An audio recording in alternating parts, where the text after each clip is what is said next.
Welcome to Warrior Class. Where the teachers whip ass. And you will too if you pass. All right, now we're back from break. Happy New Year to everybody. Yes. Happy You give your Gregorian time, everybody. Come on. Yeah, in.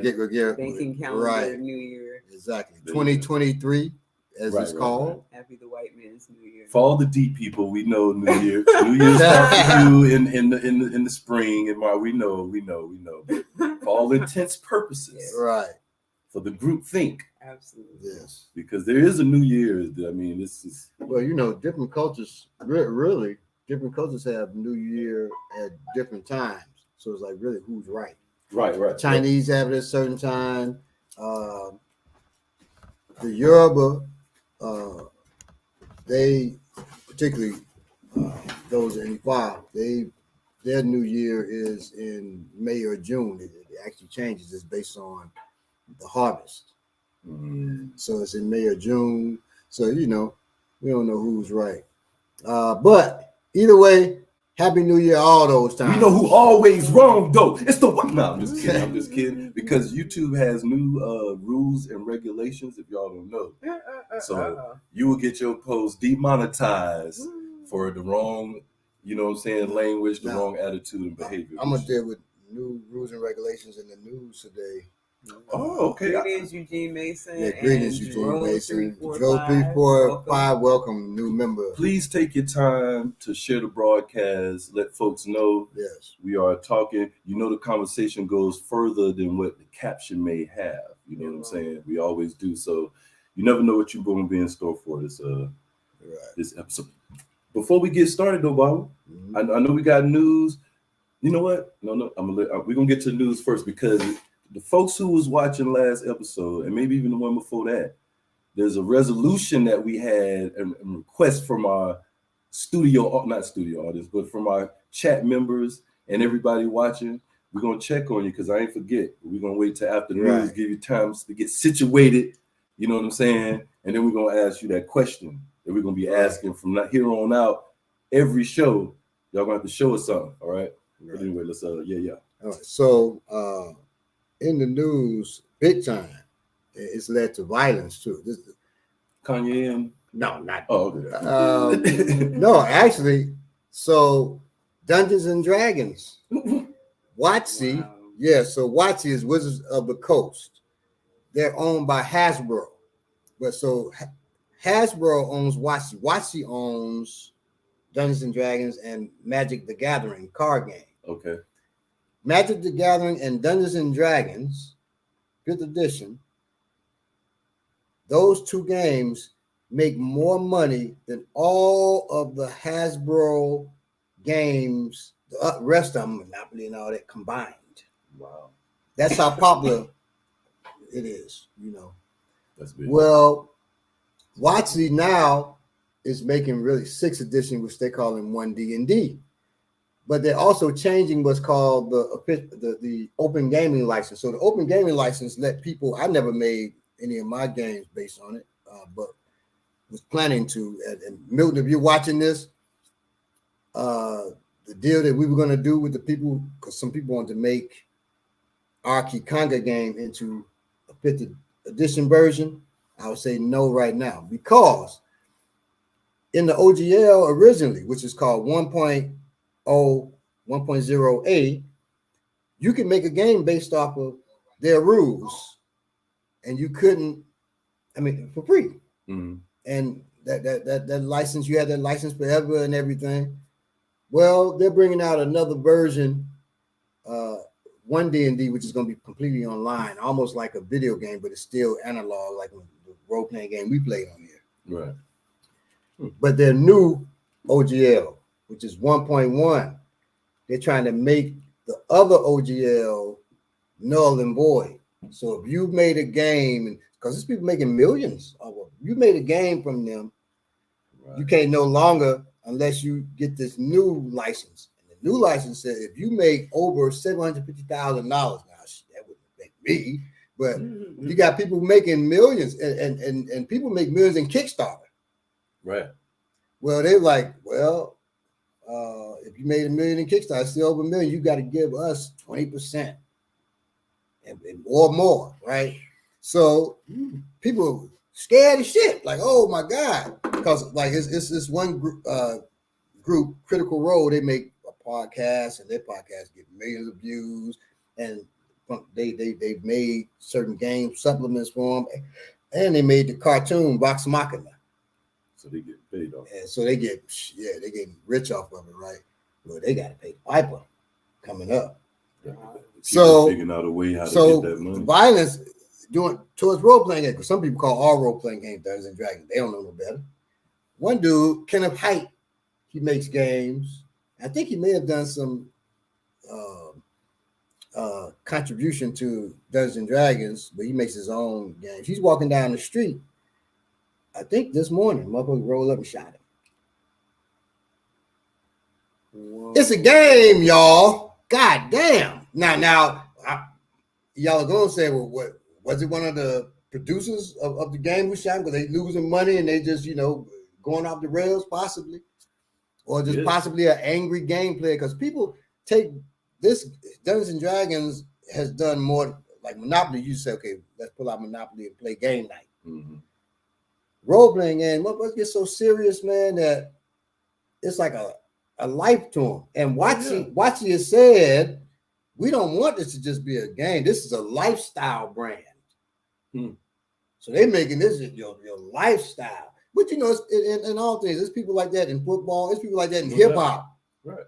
They so serious about it. That's all they do. When I was locked up, somebody said, I don't like Pac whack to me. It was about to be a fight. Oh yeah. That's anytime. That still happens. Right. And I said Pac better than Biggie. Right. It would throw down. I said, y'all really gonna fight over that? Now, I tell you all, a student of mine, he likes to push my buttons. I don't allow it no more. He realizing that it don't work no more. He'll say Eminem's the best rapper. And I get pissed. I go off, not because of rap. Like Eminem, I don't care if he was a better rapper. Rap doesn't mean that much to me. I love music. I love other music. I listen to classical. I listen to everything except country and western. I just can't get into it. But my thing is, don't say he's the best rapper, because when I hear he the best rapper, I'm hearing this white man is better at what black people been doing for decades before he picked up a pen and started writing anything. That's the way I hear it, right? And that's my response. But shit, it could be other people's response when you say Pac is better than Biggie. It could be something else. It hits them viscerally, right? Well, same with that game. See, I'm never. They did a thing on me about me being this writer of fantasy, and people said I'm the next Michael Moorcock and Robert E. Howard. First of all, call me somebody black, but if I'm those things, they said, he's a big old nerd. No, I'm not, because I've never been so into any game or any other hobby that I'll go off and it's my lifestyle. Definitely not going to shoot nobody over it and no shit like that, man. So just so you know, if you have a hobby, cool. But don't get so into the hobby that you'll hurt somebody over that hobby. That's the thing I want to drive home.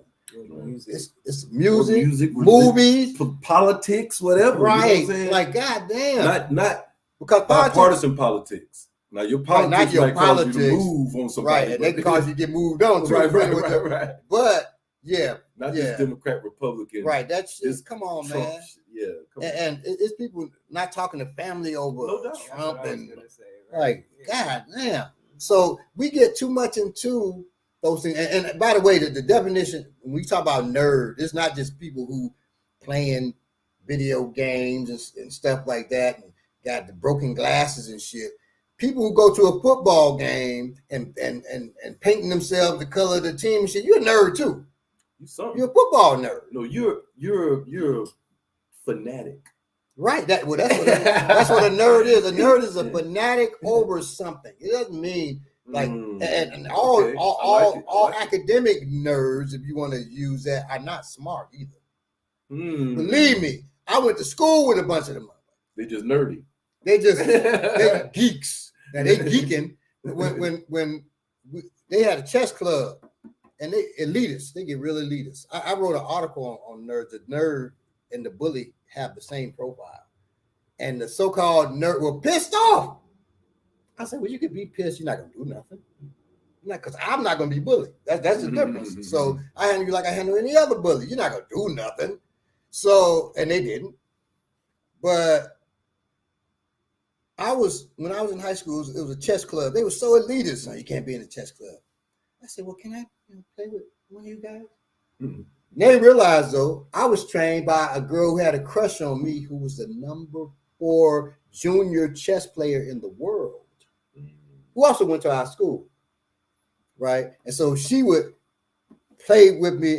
She would let me, I could tell somebody let me beat him. I said, don't let me beat you. I did it to my mother once. Don't let me beat you. Play like you would play. You don't do that. And she tore my ass up. Right. And then she was teaching me different moves. And she, naming the moves. I didn't care about the names, queen, gambit. No, I don't care about that. Just teach me the moves. Right. And so, just like martial art moves, African martial art, we don't really have names for the move. We name the moves so we remember it. So we'll call it, I call something the Ominiki scoop or something. Just, So we're doing it. Ominiki scoop, yeah. So we're playing the game, and I'm tearing those dudes up. And then they say, you want to join the club? I say, oh, nerds like this, that kind of thing, right? Like you ain't gonna do that. The way I started playing Dungeons and Dragons had nothing to do with me nerding out. It had everything to do with we're seeing these white folks play in 8th grade, and I'm looking and said, man, I want to play. My friends, and they're like, no, this is too much for you. You have to really be intelligent. We had it all at the school for the gifted. We all at school, so we're dumb. We're the dumb mugs because we black in the school for the gifted. Right. Whitney Young Academic Center. These are Whitney Young high school students playing, and some of the 8th graders too. The white ones. Even one that was supposed to have been my friend when we went to another school, Decatur Classical, and then we came over to Whitney Young. Right? It's too much for you, Adam. You just stick to martial arts. That kind of shit, right? So I was pissed. Well, this one white dude said he would teach us to play. And he was racist. So he just, I'm going to teach the black people to play so he could make fun of us. So he kept calling me an orc. And I was pissed off. Call me an orc again, I'll whoop your ass. The way it sounded, it just, you orc. Why is he calling me an orc? And I read the orc, dumb. All they do is like to wrestle.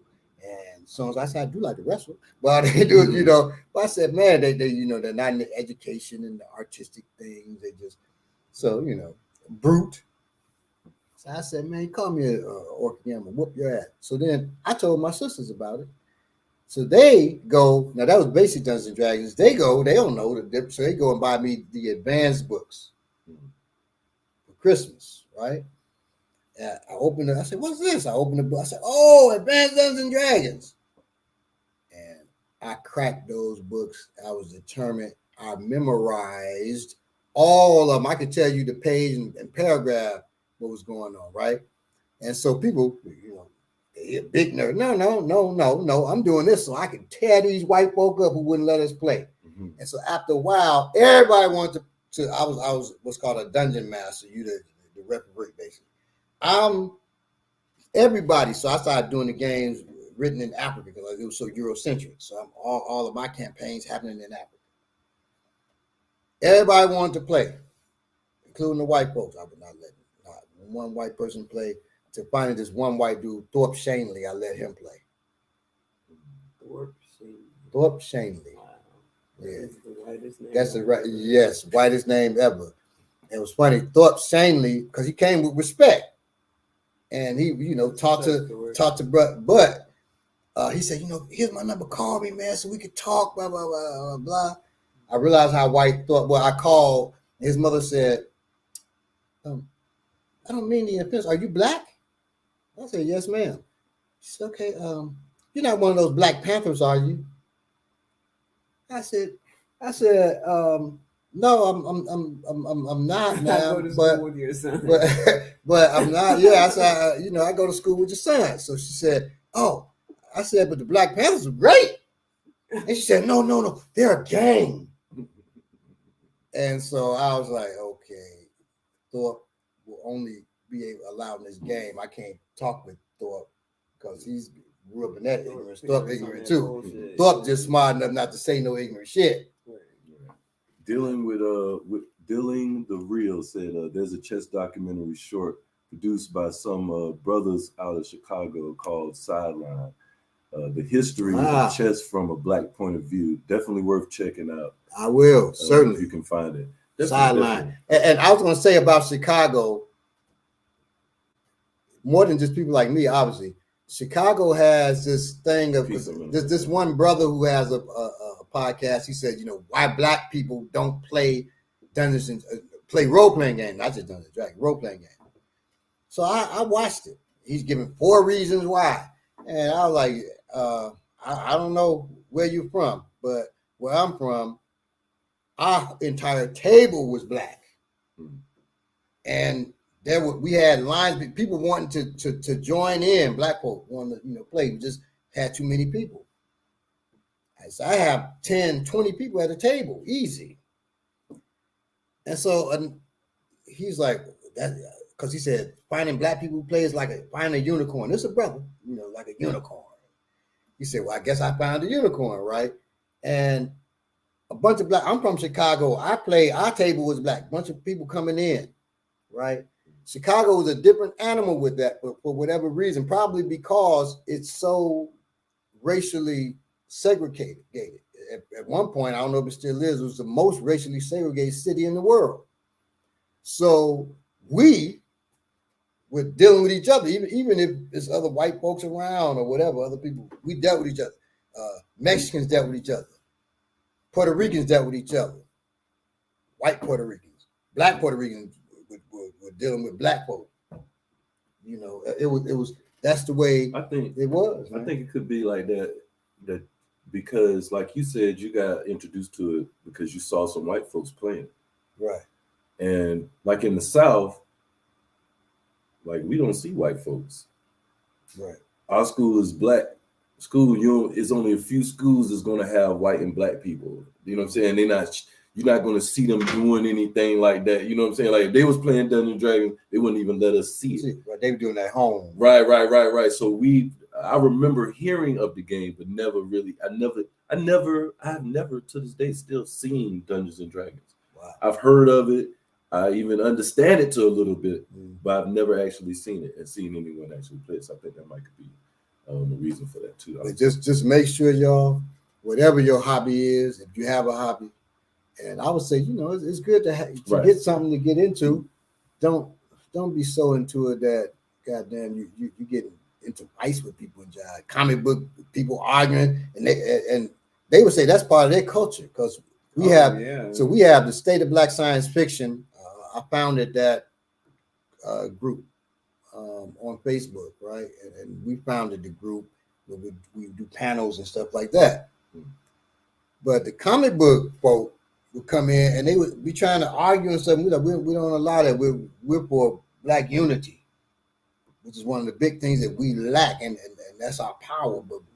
And so people don't want us to have unity, right? And so we were like, we're not gonna be arguing on here about no comic books of all things. And they were like, that's part of it. They straight talk. That's part of the culture, though, bro. That's part of the culture. I'm like, well, that part of the culture won't be in here. Yeah, I'm glad you mentioned that too. Cause it's that kind of it made me. I was thinking of something yesterday about on the same lines of us being so emotional and so like our social media etiquette it's gotten so crazy. I think because we've gotten so used of not being in front of people and talking that we just forget common courtesy. And the thing is, I'm not even talking about people who are trying to be rude or whatever, but it's preventing us because we're so passionate about a subject. You may disagree. You see somebody else's page. Both of y'all consider yourself pro-Black revolutionaries, whatever. but may have different opinions. The way you approach that person is going to decide if y'all are going to have a discussion or if y'all just going to keep butting heads. So just think about that when you engage people. I had I'm only speaking from personal experience, but I had a post about the highways in Atlanta and how they were formed the way they are due to racism, right? And it was a white woman explaining this part, but I knew the information, but it just hurt doing the TikTok. So I posted, and she explains, why 20 goes small, why 40 didn't connect to 675, why 75, 85 come together and run straight through Sweet Auburn and destroy Martin Luther King, them, the church and everything, and what they whole design, what they were originally going to do. And the dude commented, and he was like, stop confusing classism with racism. So I didn't say that. First, I just went to his page. I looked who followed him. Look what he talked about. Good brother. Got a lot of good information. All of that. Instead of me now, normally I'm learning to chill. Normally I'd have been like, man, first of all, you just came on a grown man page and gave me a command. Right, exactly. We can't, most people, we ain't gonna get past that. Right. That's it. Now we can't do anything. I said, that's an example. I said, brother, first of all, you just assume that I'm confusing racism with classism. That's the first thing. But on top of that, then you're going to make this your introduction with just this statement right here, giving me a command. I was like, I'm going to advise you, because I ain't going to tell you what to do, but on my page, if you're going to disagree, at least come with a counter argument that negates what I'm saying. You know what I'm saying? For us to have a discussion. I said what I said, and clearly you're emotional and blah. But where you also the reason people do that shit is because they're behind a keyboard. Oh, we see that. That's the whole point. Is I know that. I recognize you can reach out and touch the mug. He ain't gonna be talking the same. The first thing I usually say is, man, you wouldn't talk to me like that if we was in person. And I'm not saying because I'm the biggest baddest. It's just because it's a level of danger when grown people talking to us in person. So I understand. And it's not because you're the biggest baddest, because they not either. And that's the whole thing. But they talk like, so on the martial art page, mugs be talking greasy, right?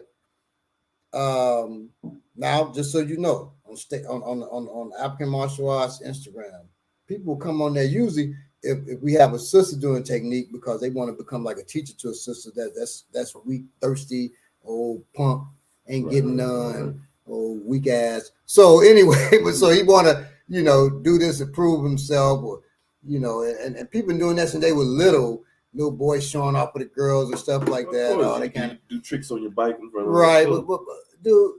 Take that shit on in the neighborhood. Do your trick on the bike.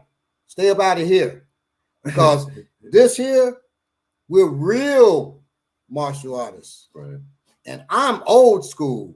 I knock on your door, mother. I come to your school. Come on, please come. You have an open invitation. Mothers don't know how we ain't gonna be like, oh no, please. I just put a post on Warrior Class. Please it's this donkey, and it's a man doing the voiceover. And the donkey is galloping like this. You don't see who the donkey is jumping at. The donkey says, "Oh, I ain't scared. You think I'm scared of you?" And the donkey leaped that, and it's a tiger. And the tiger just started mauling the damn donkey. And that's on the Warrior Class post. And my point is, just because you ain't scared don't mean that. Right. Like, fear may be helpful to you. Right. If you ain't trained, being brave ain't nothing. Like, what's that going on? And there's a difference. So there's brave and there's foolhardy. There's the braveness of the lion. There's the braveness of the bull. So there's a story about a train is coming. There's a lion and bull out there. And the train's and the bull said, well, we got to get over there. And the lion said, yeah, but that thing is coming pretty fast. So the bull said, I'm not afraid of that. That thing, I just run across it. I run into it and stop it. And the lion said, well, I don't know. It's moving pretty fast. It's pretty big. The bull said, I'm not afraid of that. I'm big too. The lion said, okay. So the bull runs at the train. The train's coming.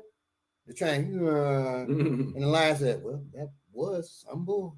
And then it walks on across as the train keep going. So look, know how you're gonna be brave too. It's levels, like people say, levels to this shit. It's levels to this shit. My whole point, man, is because that dude may have originally been trying to really build.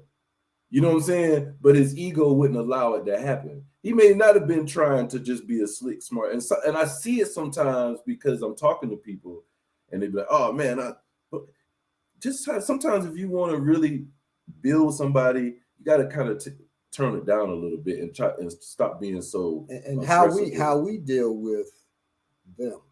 You know, some of us need to be checked now. Yeah, no they doubt. do that. But how we do that also will determine sometimes how they respond.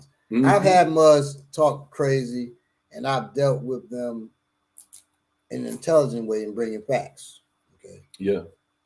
And they chill out. I've had people, and it's one of them days where, you know, I was getting on my nerve, and I come at them harsh. Mm-hmm. They talking about nearly the same thing, and now they're gonna come back with something harsh, and then I'm you know, really, and so.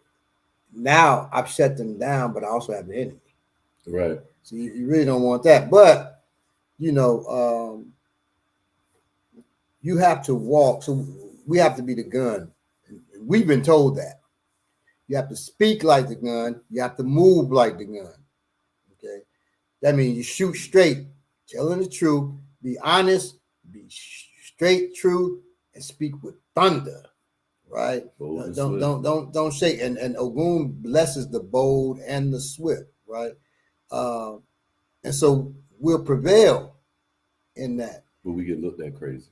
Just right. And I'm fine. You know, people will say, you know, he's crazy. What that mean? When they say you're crazy, when it comes to a warrior, it means they wouldn't do what you would do. They won't go where you go. And so you got to be crazy. Because they ain't crazy. And so you go somewhere they won't go. You got to be crazy. So when people say that, I know that person won't go where I go. But most people won't. Most people won't. I was telling my wife the other day that somebody was doing something I won't mention. You know, ain't nobody family. Somebody who really could have caught one. I'm sorry. And I said, people don't know where I'll go. I said, I'm trying to keep this shit. I'm trying to be a different man. I'll be 55 next month. I'm trying to be different than I was when I was 35. I really am. But people keep pushing, wondering, can I get that piece of him out? And you can. I don't think they wonder that. You can. Mama. Oh, they are. The people I'm talking about are. The people I'm talking about are. They don't realize what that is. Right. And most people don't.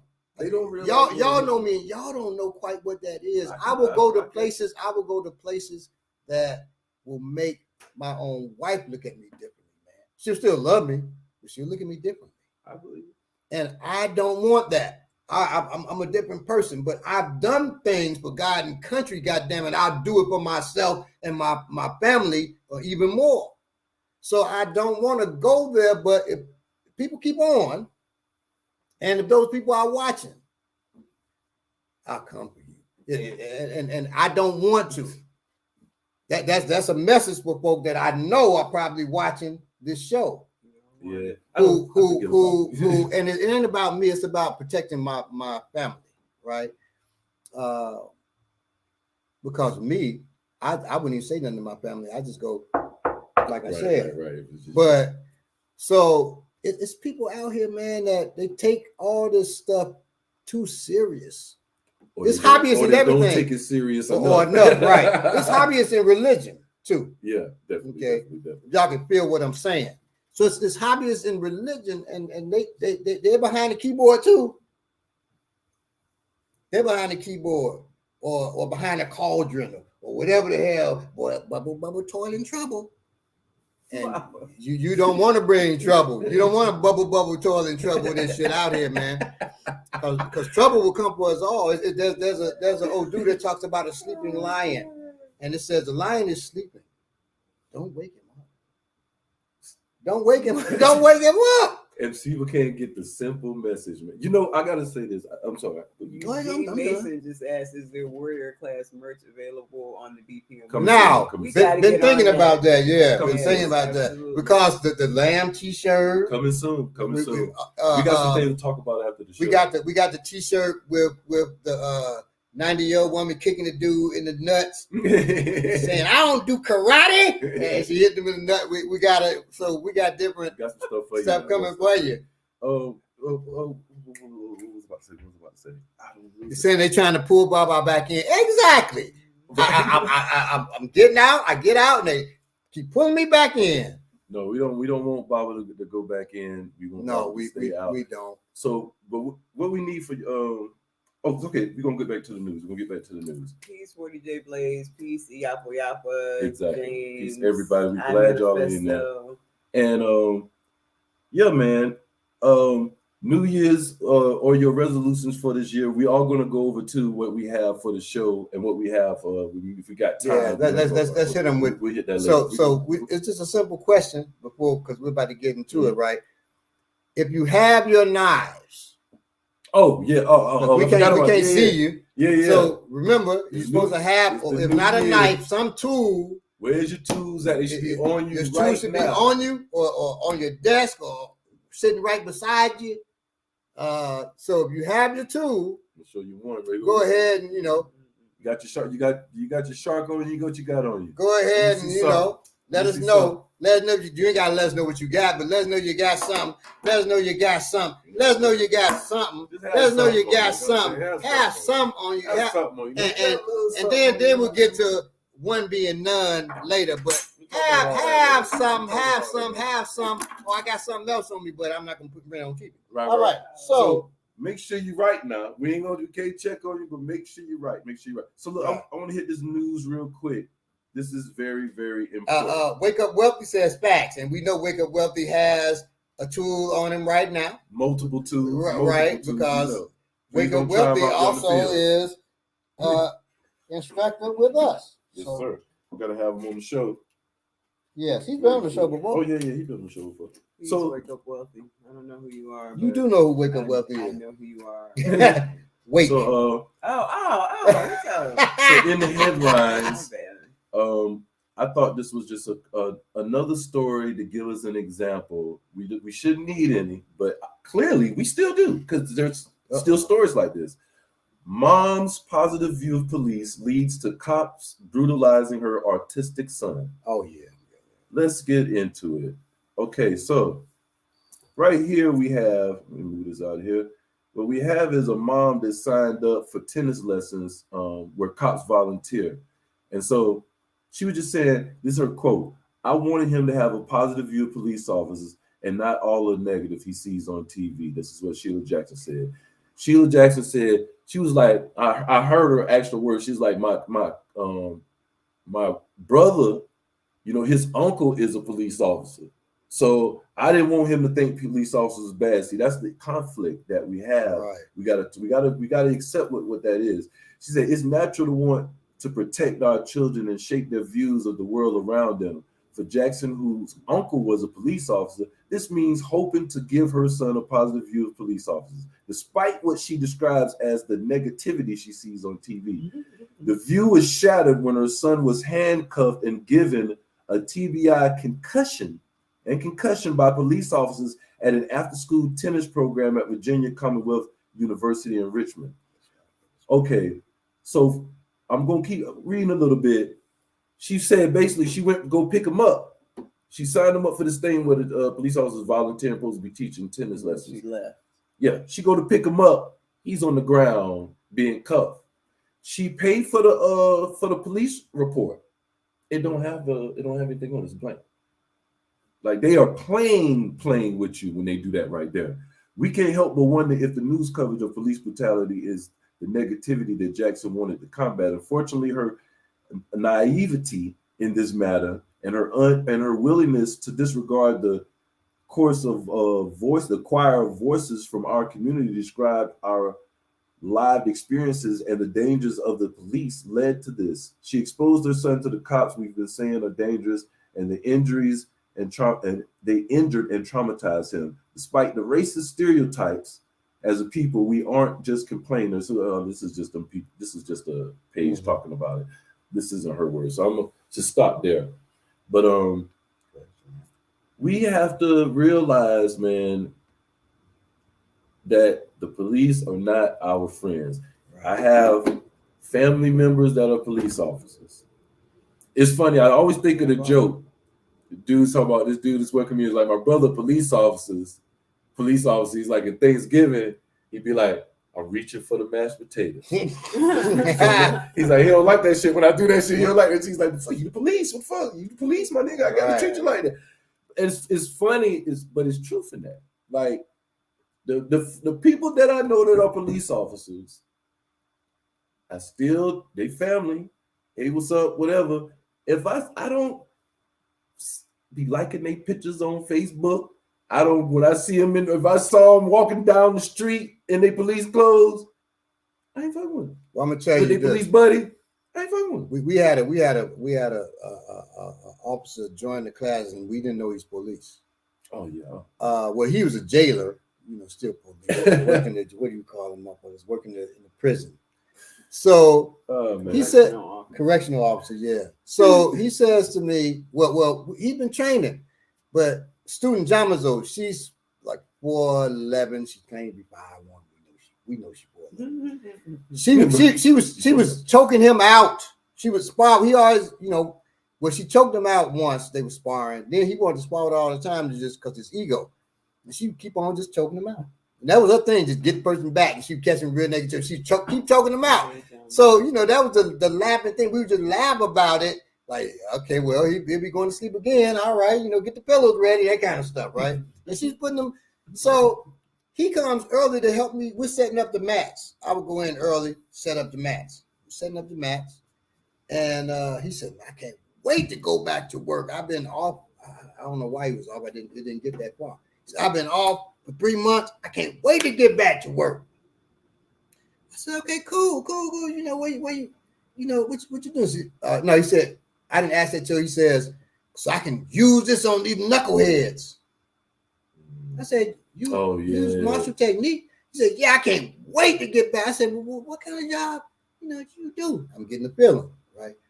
He says, well, I work in the prison, man. I can't wait to go back. I said, to use that on our people. I said, get your ass out of the school. Get your ass out of here, right? He said, what? I said, drop the mat. Get your ass out of here. So he's getting the stuff. You sure? I said, God damn it, I ain't never been so sure. Get your ass up out of here. If I have to say it again, then you ain't gonna make it back to work. So he's getting this shit. And Akinbobola is coming in. Akinbobola has a key. I had locked the door at the place we were teaching. So I hear him. He opens the door and dude leaves. And Akinbobola, he's British. What? Where's he going?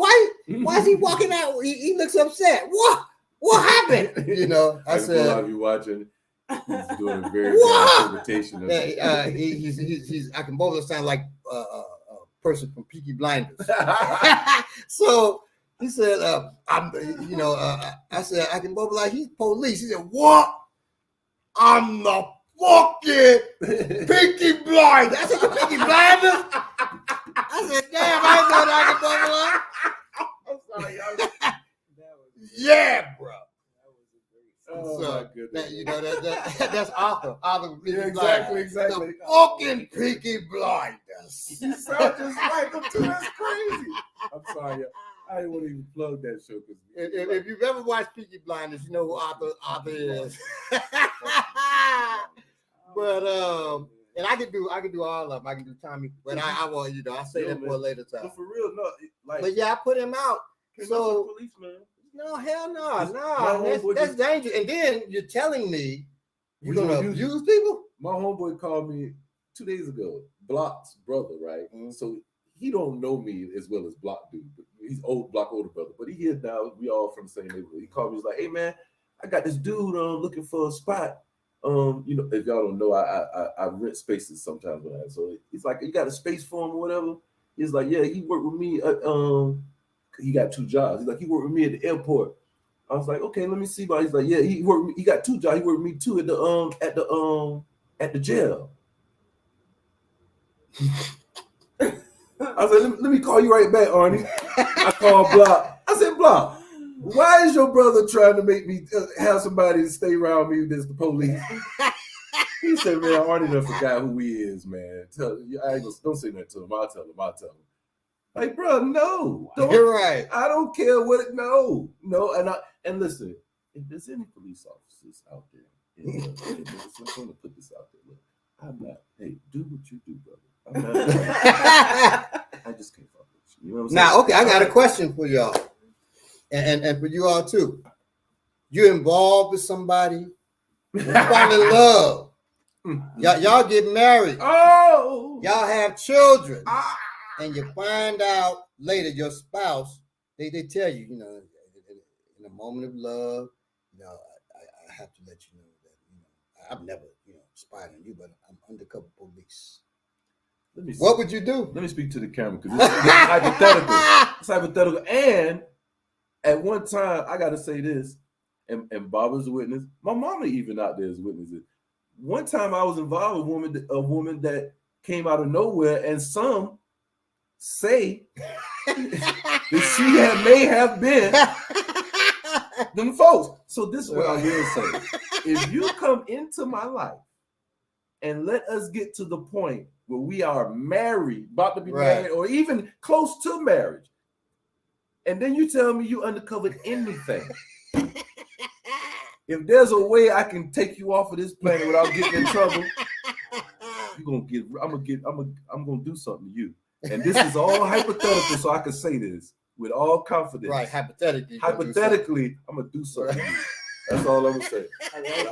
Allegedly, you gonna do mythically, do something to your ass. Somebody said over. Let me see, over. You know that way. Yeah, allegedly you'll do something. So what would you do? I don't understand how you could get that far with somebody. You can if they keeping it from you. You can get that far. That's why I'm gonna do something to you because you worked. You worked me. You worked to get that far. It'll be different. I mean, it was a lie.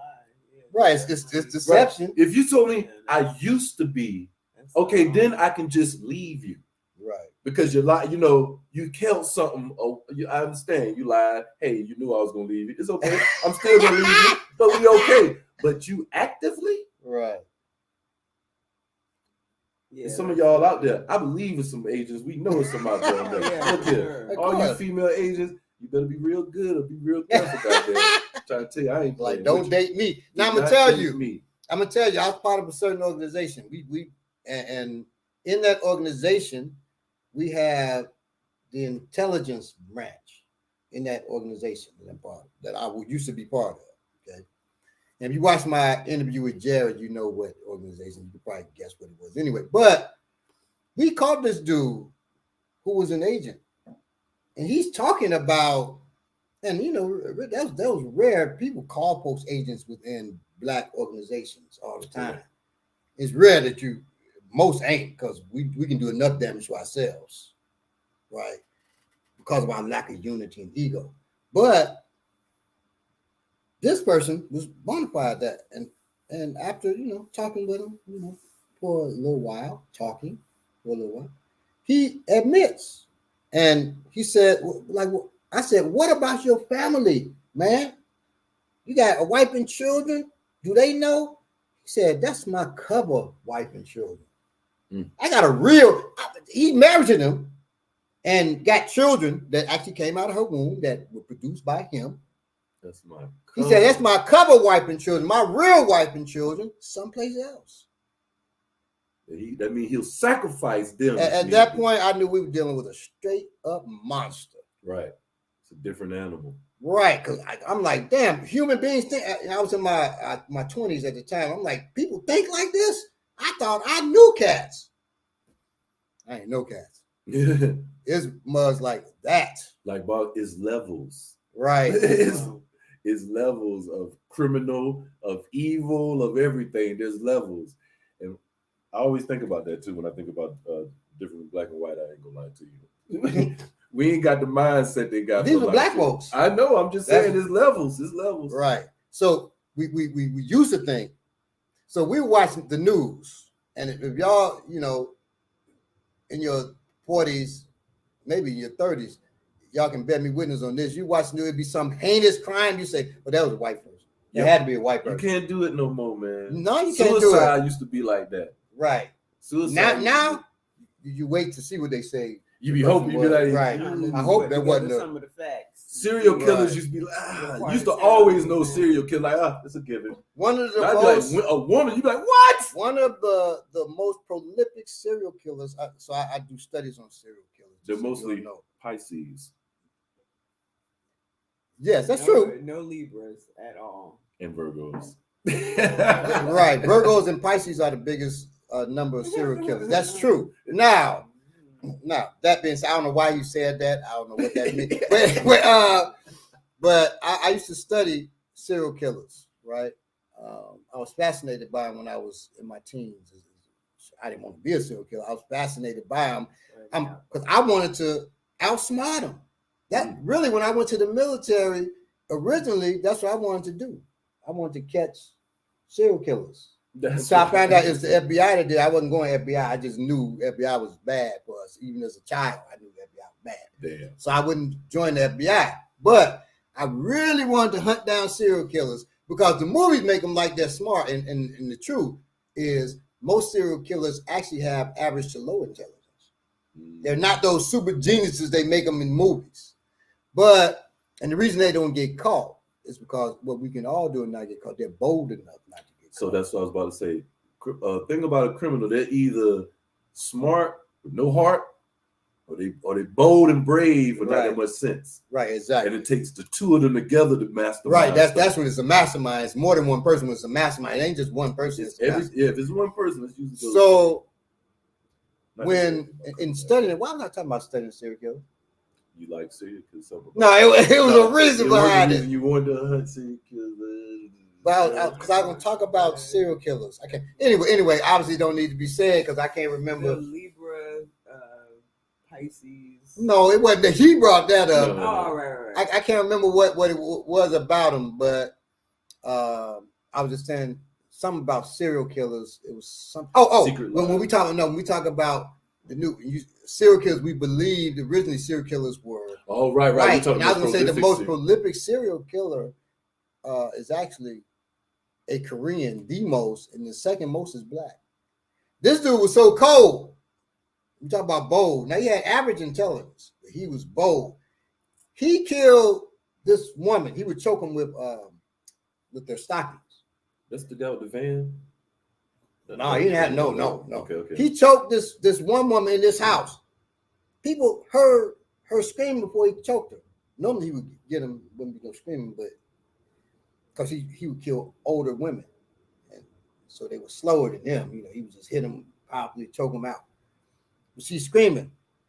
Somebody called. The police show up because he's been killing women all over the city. I won't say the city because I don't want to make the city sound bad, but people from there, you may feel a certain way.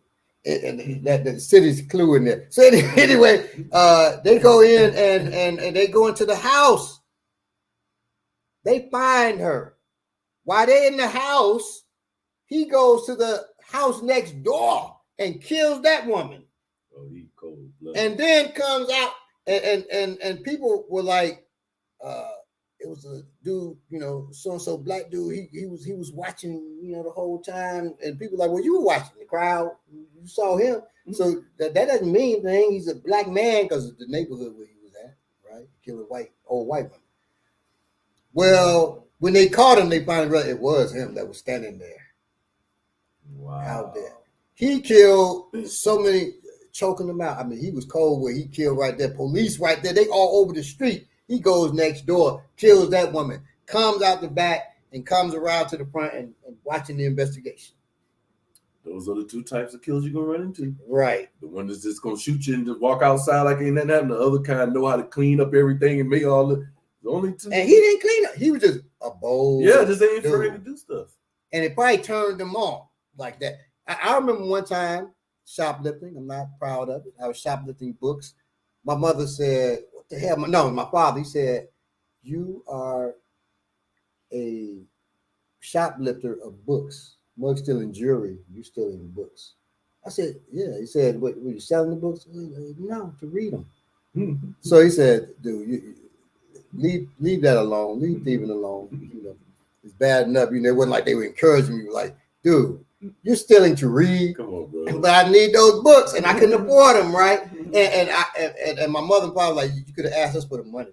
I said, not for the amount of books. So they said, let's see the book. And they went in the room. In my closet, I had 3 stacks up to the ceiling. Oh, yeah, books. you need to steal. And they like, yeah. They're like, we buy these. And my father looking like a $40 book back then. Oh hell yeah. He like, dude, he put that mud back. I know in his mind, he probably like, yes, a keep stealing. $40 book. I can't imagine a $40 book in the 80s. Ain't no book worth $40, boy. Get your ass out of here. It was so much. I'm buying everything from role-playing games to books by different Black authors, revolutionaries, books on socialism, books on religion, even satanic Bible, everything. I'm reading it. I wanted, so, you know, I'm shoplifting. Well, the last time I did that, I was 19. And I said, no, this is a book I want. I go in, and I got so comfortable because I've done it so many times, to be honest with y'all. I went in with a newspaper.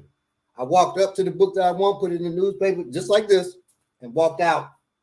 I'm walking out the place, and when I walk, I hear beep, beep, beep, beep, beep. Just so you know, in some bookstores, that's them pressing it because they suspect you. It ain't no, it's no alarm in it. Now, some books have an alarm in it, but this didn't. So I said, they pressing the book. I'm keep going. So I kept going. I'd have kept going anyway because I wasn't gonna get caught up.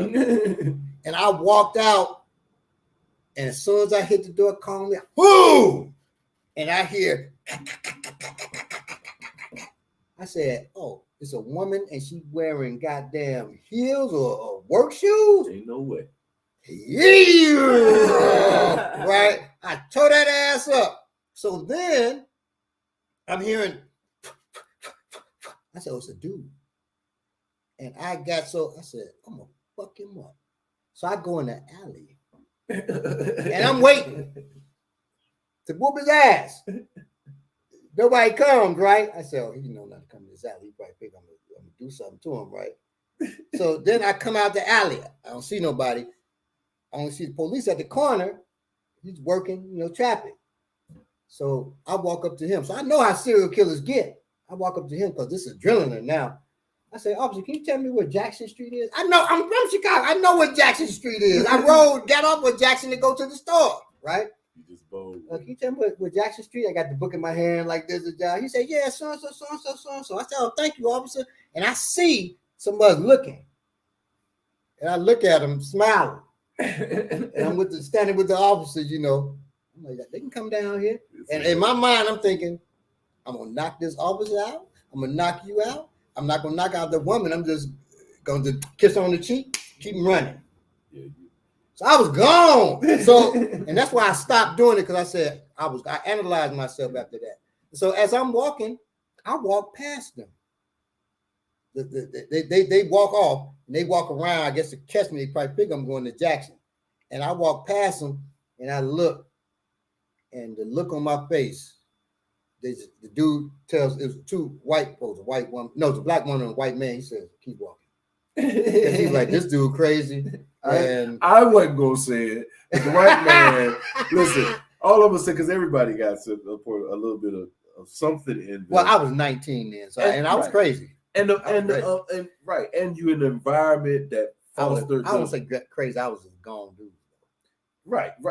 And so everything can foster that and give you that. And I want to use the right word, but you take the environment, you take what you was doing at the time, your age, and all that. We can be pushed to that kind of, just like they say, you do a crime, you do it enough, it gets more violent and more violent. You get comfortable, you get addicted to. And like I told you, Sylvia, one time I used to think all else failed, I would go into collections for people in the hood. That's what I was going to do. Wow. This is when I was about 19. My thing was, and not collections for like bad people, but for people in the hood that got beat by somebody or, you know, whatever it is, or they taking, you know, I was going to be the one that got the money. Not because I thought I was bad. I thought I was slick enough, or at certain points I'm willing to do stuff that other people ain't willing to do. And I knew that. And so I'm saying this to say, yeah, anybody can be that person. Like we say, what does it look like? Put me in the wrong situation. I got the wrong people around me and the wrong OGs or elders, or they wouldn't be elders, but older folks guide me. I could have been like I say. So I got some friends that say, "Man, I thought you was gonna be a serial killer." Wow. I had a friend tell me that before. A hitman. I'm sorry. I thought you were gonna be a hitman when you grew up. I tell you, me and because we didn't do it. Me and my sister, my middle sister, my older sister, too above this to do, you know. My older sister like, oh my God.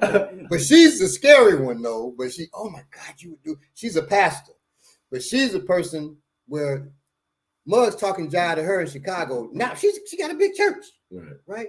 Mega church. They talking jive to her about what they ain't gonna do. And when my father passed, so and so, you won't do so and so. She flew to Chicago. Like you said, I wasn't gonna. Mother was shaking their boots. That's her. But me and my middle sister, we were like, well, we said, well, what's a viable job that we could both do together as family and And my sister said, hitman. It could be, a hit duo. I said, hell of a family. I said, man. Now, I'm probably about, I think Lisa was 15, and she's 7 years old, so I was about 8. I said, man, yeah. Yeah, let's do. And so this went on. We were making plans to do this. And, my sister like making outlines and everything. So she had an outline and everything. And I kept that outline, man, until I was probably about 16. I was seriously contemplating. At that point, my sister was like, man, we ain't going to do that. So I said, you ain't going to do it. And I'm like, this is a good plan. Yeah, I was mad. Y'all said disclaimer: BPM does not in any way promote or condone shoplifting. The views expressed by are not necessarily. Yes, unless you're shoplifting a copy of Rocky 3. Yes, if you're shoplifting a copy of Rocky 3, you're brilliant. Yeah, BPM, they do actually they accept that. They don't do that. Yes. Only Rocky 3. Only Rocky 3, and only in the Blu-ray. So you get the options and stuff. Let me see. He was instinctively rebellious against the system. Yes. I will, and he was just didn't know it. He's also very Chicago. These are very Chicago stories. I don't know if anybody else is from Chicago, but my whole family is from Chicago. I done heard so many stories like this my whole life. So yeah, that's true. Chicago people are a different breed. But the reason why, we grow up. An extreme, people know about the extreme cold. You don't know about the extreme heat. It's hotter in Chicago at times than in Atlanta. So I've been in Chicago when it's been 115 degrees. But I've been in Chicago, that's close to Phoenix, Arizona heat. I've been in Chicago when it's 25 below. So we got extreme heats. We also have all this shadow from all those skyscrapers, especially on the west side. We're in the shadow of downtown. So all these skyscrapers, all this concrete, and so it makes a hard, and all this violence. So, it made us hard, and we think a different way. We're almost Southern in the way the older ones, because I remember walking up my block. I wear, y'all see, I wear thick glasses, always have. Not always, but since I was a teenager, and I took my glasses off, right? I ride the train, hollering at girls, so I guess they were girls because I didn't have the glasses on, so I couldn't really see. But so I'm walking home from school, down the block, and on our block, you spoke to everybody who's out there. I didn't see nobody except I'll make a guess. I know they always out here, so I wave at that porch. I went and I missed one person. I got all the way home. Miss Massey across the street. She was like the oldest woman on our block. She said, "You didn't speak to Miss So-and-so down the street." I said, "Huh?" She was outside. She ain't never outside. She said she was sitting on the porch. She said, "So go back." So I'm heading back. I said, "Hi, Miss McCoy. Miss McCoy, how are you?" She said, you don't do that. You don't walk down this way. You didn't go and come out your house. Go to the end of the block." I had to go back to the end of my block. And at first I was like, shit. And then Miss Massey said, "Yeah, go down there." And everybody did what Miss Massey said. So I went down to the end of the block and I'm walking. Still can't see because, I could have if I went in my bag. I'm not going in my bag.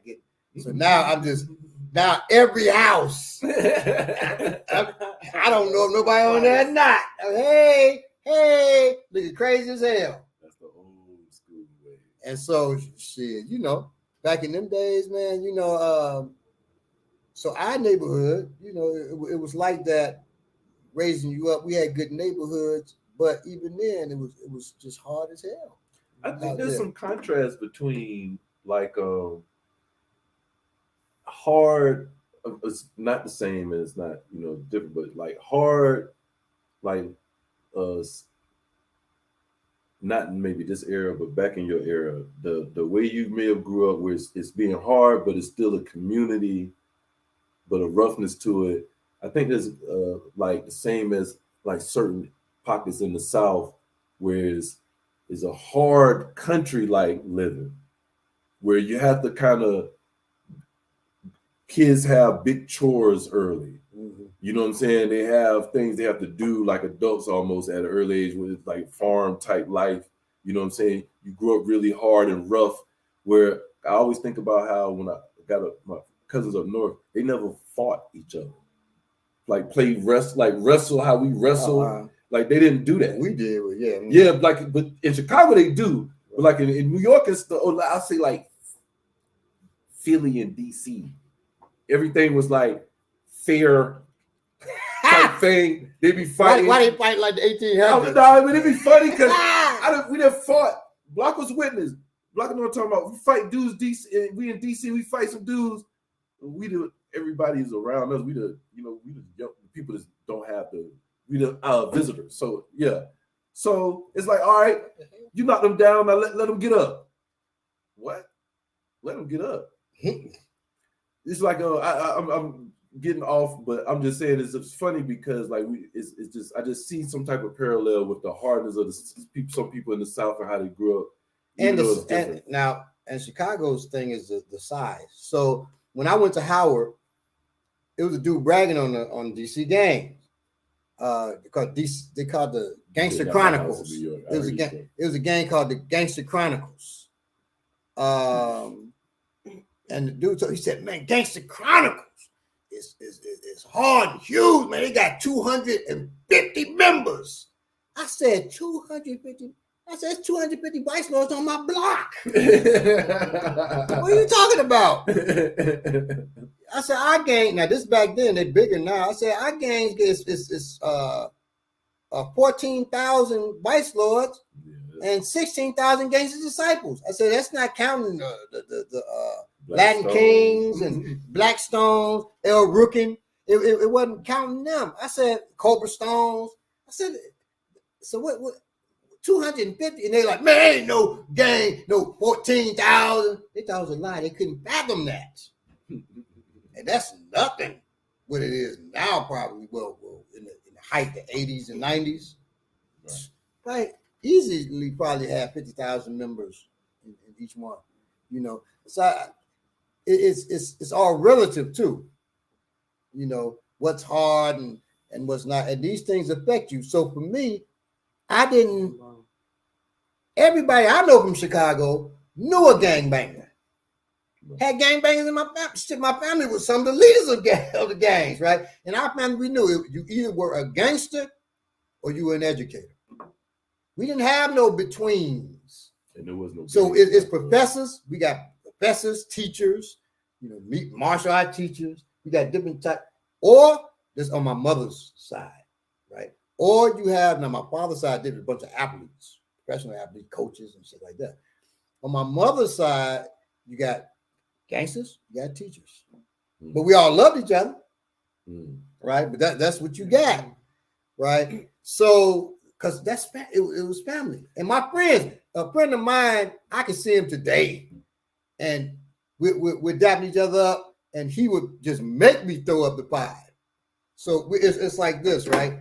You go here, back in here, and you throw up the five. He would make me do that in the way he's moving.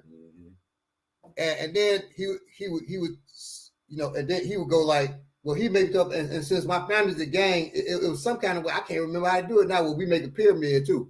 He would make the pyramid. You got to make the pyramid. 21 blocks in that pyramid. All this kind of jive. He would talk to me like that. He considered me part of the gang. I ain't never been in the Vice Lords.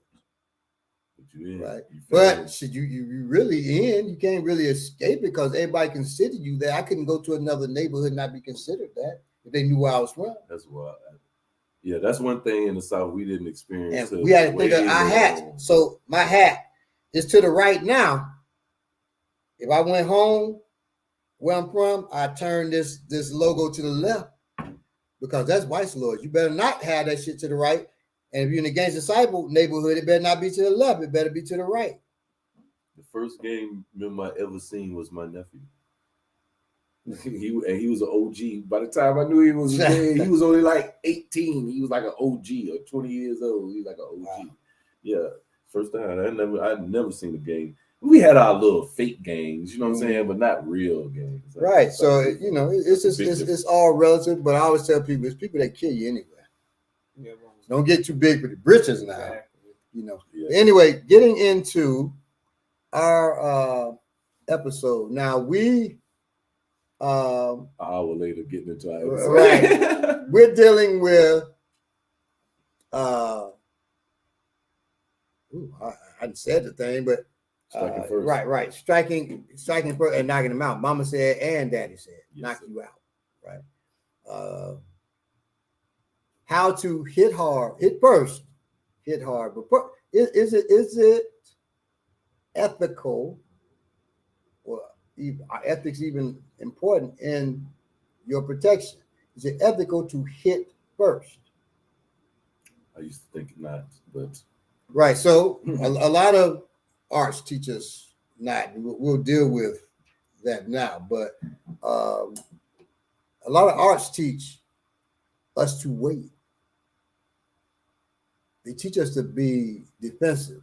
A lot of arts, they say, when the person does this, punch, this kick, this do this. Now, we'll teach, okay, a person punching, you cover yourself, but it should have been taken care of before you had to get to that point. Because if somebody... And you usually say that. You usually say, if you get to this point, you messed up somewhere. Right. But if you are here, blah, blah, blah. Because if a person tells you, also in that organization, there were these people going to take, I may have talked about this before, they were going to take the properties of this organization, this other organization that's a knockoff of the organization. They were going to take the properties of this organization.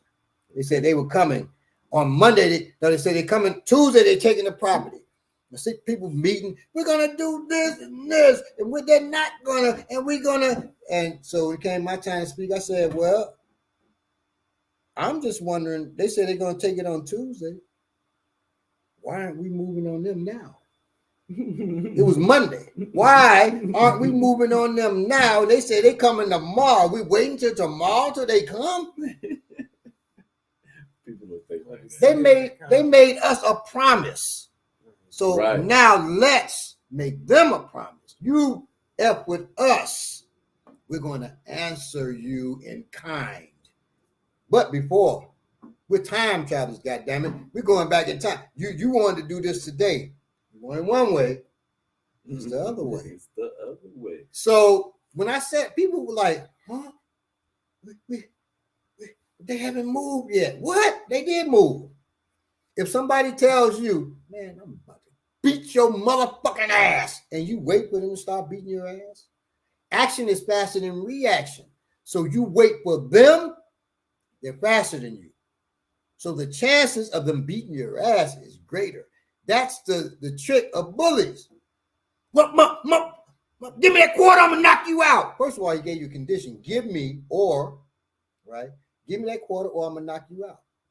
You're in control. You just don't realize it because he's doing all that screaming. You're afraid. Yeah. You're in control. Give me the quarter, I'm gonna knock you out. So you have a choice to give them the quarter. Now the violence goes away. Or you see if he's gonna knock you out, or because choice ain't just one or two. I ain't waiting. A mug tell me, give me the quarter, I'm gonna knock you out. I'm saying, okay. Reach in my pocket, hit him in his throat with his other hand, and then go to work on him. And then I'm gonna take his quarter. Back in them days. Every day. Back in my shoplifting days, I'm like, thank you. I ain't got a shoplift. You gave this to me. Now, and you know, people, I've gotten into it with people. I told a dude once, I said, man, look, go ahead. I'm giving him a condition. Go ahead, or it's going to be a problem.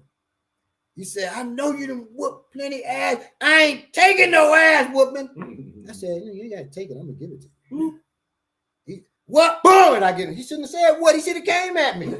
I told him, I'm going to give it to you. He should have attacked me then. I'm expected that, you know, I'm going to give it to you. My guard's up. We're going to deal with that in a minute. My guard's up. I'm going to give it to you. You don't like my guard's up. My guards are up. Right. You ain't got it. I'm going to give it to you. My guard's up. And when he didn't move, I moved. I told him, I'm going to give it to him. I'm going to keep my promise. Right? So he had an opportunity to move on me. He had an opportunity, right? Don't give your opponents, I did it. You know, I've been overconfident in my youth. Don't give your opponent, your assailant, your enemy, whatever you want to call them, a chance to get off on you first if you can. But we're going to deal with the particulars of why. James and I Manifesto, real quick. I get what you're saying, James. He said he grew up, I guess James from Chicago. He said he grew up fighting, playing sports. He saw fights down south on vacation. And then he said, but his cousins ain't never been to Chicago. They scared. I'm from the South, and I understand. I would be apprehensive about going to Chicago with you if you was from the hood, because, yes, we used to fight. We fight a lot in the South, where some places up north, they don't fight a lot, but they shoot a lot. I ain't trying to get shot. Well, we can fight all day. If a person responsible and if they older, you know, and not just wrapped in that hood life, they know where to take you. Right. Because I took my wife, but even then, she said yesterday, shoot, we were in Hyde Park. She said that's a nice area, and it is one of the richer areas, right? He said, and it was still a fist fight in the street. I said, but you know, they were honorable though. Mm-hmm. After the dude, because he had the dude who's getting, this dude was getting fought by this dude. This dude over here had like 5 people with him. None of them jumped him. It was just a fight between them. Mm-hmm. And then after he whooped his ass, this one whooped his ass. We had his friends with him. The dude, you know, got his hat, put it on. They, you know, let him. They watched him do it, and then he walked away. And they walked away. They ain't jump him no more. There wasn't no talking, no jive to him. They was in the same game. Or the same family. That's his cousin. He let him go. and I met I would like to think they were just honorable. I want to think that too. I hate that. You so bad, man. But you're probably right. Our manifesto said a lot of roughhousing down south, country fed with something to prove. I have to say, I agree, but I don't see the country folks having something to prove as why they roughhouse and like that. I think it's just an upbringing that's like that. Like I really grew up getting jumped on from older cousins, and I jumped on people. Like we jumped each other. It's like we did it all the time. In school, we would jump each other. It's only wrestling, and we not hitting each other. Well, we did it all the time. I tell you, my son, that didn't go well. We just talking about that. My son was here from school, for the so-called holidays, and we were talking about how when he dates this sister, the sister of this brother whose arm he dislocated when he was about 9. So the dude jumped on his back, kept jumping on his back. So I did, stop it. Dude jumped her little brother, the girl he dates now, jumped on his back. They both all went to the same school at the time, Pearl Academy. He threw the dude, whoa, shoulder through him. And then, we dropped with the knee, right? He dropped with the knee in here and dislocated dude's shoulder. Dude's father's a physician, but, physicians aren't infallible. So he said, he broke my son's shoulder. So I taught at the school. The teacher says, the principal and owner of the school says to me, it's a private school, she says, they broke Isaiah's shoulder. I said, okay. She said, he broke his shoulder. I said, I got you. I got you. So she says, you gonna do something? I said, yeah, I'm gonna punish him. So I smacked him. I said, what shoulder? So they said, this shoulder. So I smacked him in the back of his shoulder, right? And I didn't hit him hard, but I hit him and kind of pushed him down. So a downward strike, it knocked him down. So it looked like I had punished him. And so people, we talked about that too. He said, wow, I know it didn't hurt, but I was embarrassed. I said, okay, you weren't bad. But they kept, because these people were talking about suing and all that, right? And the dude's a doctor. I said, but his daddy effed up. Well, where did he F up at? And why was I like, okay, he broke his arm, okay. I was happy that she said broke it. Because he didn't break his arm, he dislocated his arm. So now it's too late, y'all, if y'all do anything, statute limitations, all that's up. A break takes 6 weeks to heal. Anybody had a break, you know that. Yeah. Right? A dislocation could take years. It's more devastating. Mm-hmm. So he dislocated the boy's arm. You'd rather take a break than a fracture. You'd rather have it a break and fracture saying. You rather than a dislocation. Yeah. A dislocation tears ligaments. It could tear the limb out of the joint. I'm thinking on my knee right now. It's tearing tendons. It's doing a lot of damage, right? And takes years. I've broken several fingers. I dislocated my thumb. That and they never got right. Mine too. I done broke all my fingers, dislocated my thumb. It still bothered me. And I dislocated my thumb when I was 16. Broke all my fingers. Man, you right about that. Yeah, because dislocation is worse, right? That's what the arthritis come back. Right. It get come to you years later, right? So that's why I'm like, well, okay. So, and in that instance, he's jumping on his back. Before it got, because it's going to end up turning to a fight. So before it turned to a fight, they struck first. Exactly. Go ahead. And struck harder than him. I'm in the fence of you saying, yes, it is gunplay quick down south. I am not twisted because I am here down south, and I have a lot of and guns. It's easy for us to get them. Right, but what I will say is, what I said down there, it's a different mindset. It is true there's gunplay down here, and we got way more than all type of guns that you can't get up north like that. But it's a different mindset because people up north are used to shooting motherfuckers and getting away.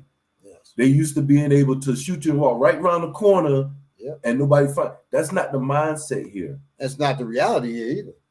That's why it ain't the mindset. Right. And people will come. People from up north come here. They still got the mindset. Yeah.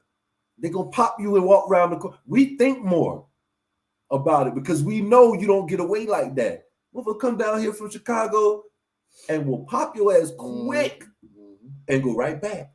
You know what I'm saying? Now I go to Chicago and maybe act like somebody from Chicago. I can't be here acting like that. And I used to tell people when I first moved here, they be talking greasy. I said, man, I would end you and go back home.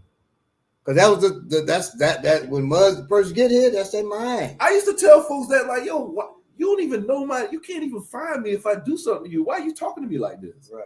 Like I had to do something to get my card. You never go find me. I had to tell somebody mama this. Oh, God damn. Somebody gangster mama. Rest in peace. He's not on earth no more. But she didn't give him a peanut butter sandwich like she gave her son. You know what I do to you? No, yeah. So we'll get to it. This is Yeah, I'm ready. All right. So here we go. We're going to do this little part here, then we're gonna move around Yep. here and work technique. So why strike first? Okay, so in general, there's a good argument for taking the initiative and moving first. That's because, like we just talked about, that's because counter fighting is hard, and usually action beats reaction. We just explained that. If he already started his attack when you're in a wait for it mode, then you're already a few steps behind. They only have to do one thing, like punch you in the face, Right. and you have to do like 3 things in order to protect yourself successfully. You got to identify the attack, you got to come up with the appropriate response, then you got to put that in action. Right. That takes time, and if you're in close range, you're probably going to lose that interaction. There's a thing called Hicks Law. The more things you need to monitor and react appropriately to then, the more things you need to monitor and react appropriately to then, the longer it's going to be to choose the correct response. This is known as Hicks Law. I think I messed something up. Oh, to them. Okay. The more things So you need the more things you need to monitor and react appropriately to, then the longer it's going to be to choose the correct. Right. And that's called Hicks Law. Hicks Law says that decision-making time increases exponentially as you increase the number of options available to you, which makes sense. Choosing between 4 options is slower than choosing between 2 options. Choosing between 8 options is slower than choosing between 4. More options equals slower decisions, which is why in self-protection, it's good to have less initial options from a certain position. The way to develop fast attacks is to have one specific technique that you lead with from each situation.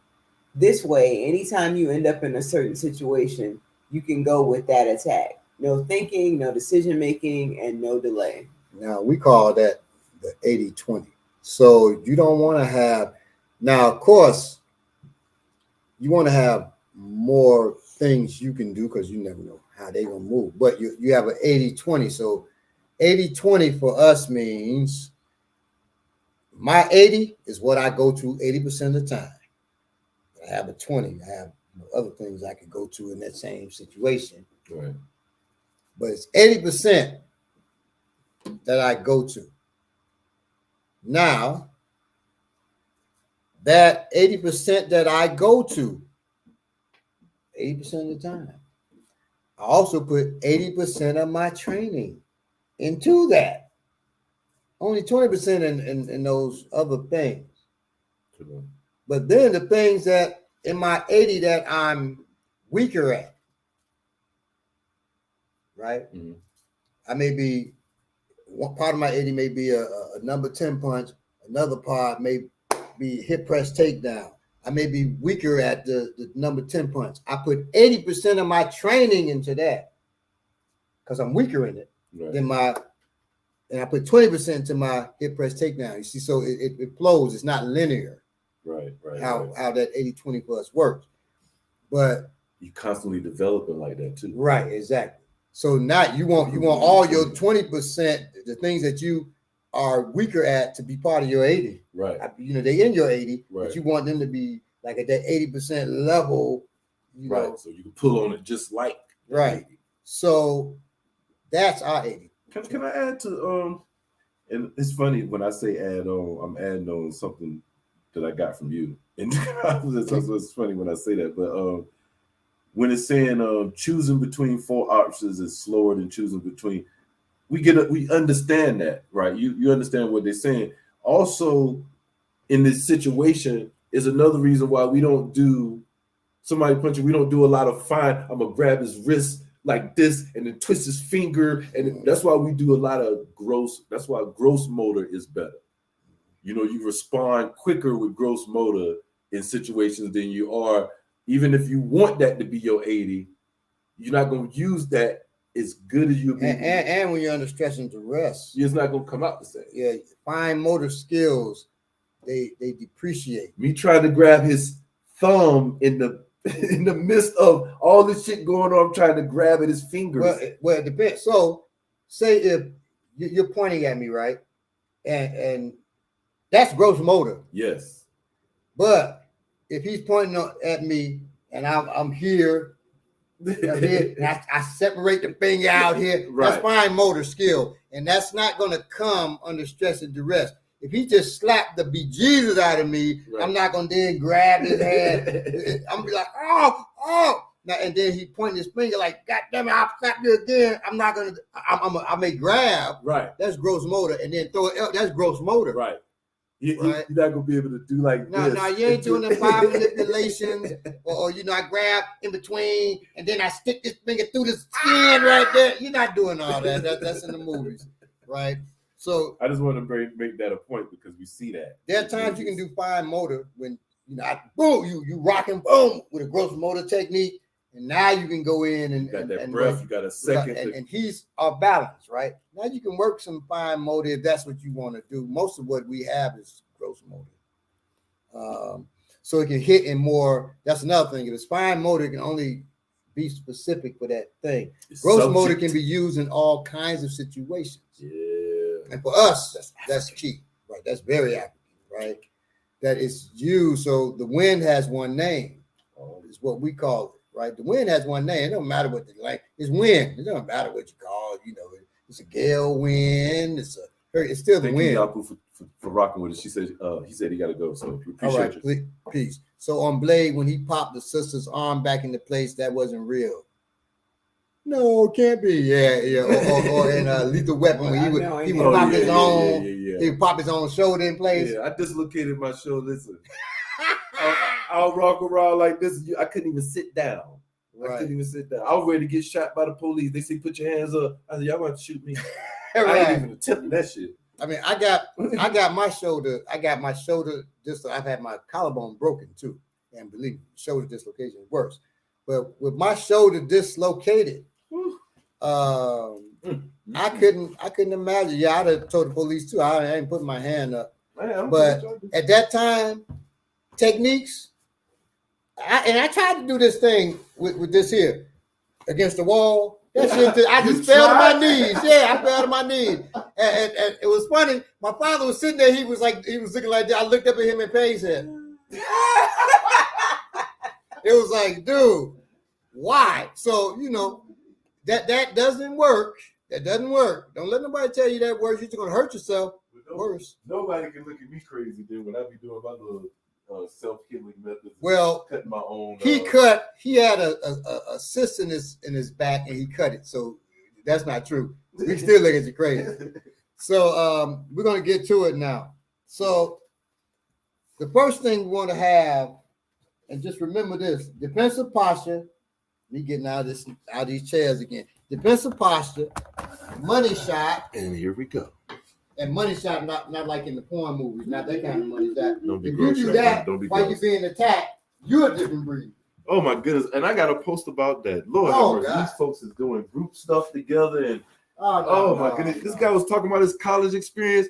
I Oh, was I like, saw that. like, yo, I didn't go to Disgusting. college, but That was is that what y'all was doing in college? No, absolutely not. Then this other guy, I got another post today. A guy talking about, I didn't know that blacks don't be in a group.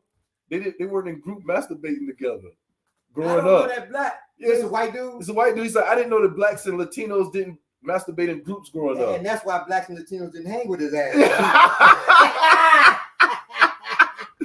You didn't know what you found out when you just went in the group like, hey, what y'all doing? Like, what you doing, bro? Right. All right, here we go. So We just did enough here. There we go. to get that, be careful so it don't fall off. There we go. There we go. When first thing you want to have when you realize you striking first makes sense, right? If somebody say, I'm about to knock you out, don't just stand there and wait. And then, and some author wait, person punch, and then I'm going to do this. You may be too slow. I'm going to tell you, with karate folks, and y'all know I talked about, I like karate forms and everything. Whenever I was dealing with karate, my friends who did karate, I'm talking black belts and stuff, I would always throw a punch fast, but just so they think it's real, but just slow enough so they would block. because they're gonna do the. So, like, do the outside this block. is I throw the punch, right? He outside blocks. Now I got it. He outside block. Go! He thinks I throw this punch, he can block with that, but not when I hit him here. So once I hit him here, boom, his thought goes there, then boom. So I go right from here to that, and that. He doesn't get to block it, and then boom, that's open, and then boom, crack him. I would do it to my friends all the time. Ginger fist. And they would know this shit coming. Or this.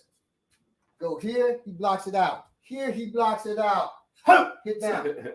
And then here, if he's smart, I have some friends who are great martial arts, they bring that down. Okay. They bring that down.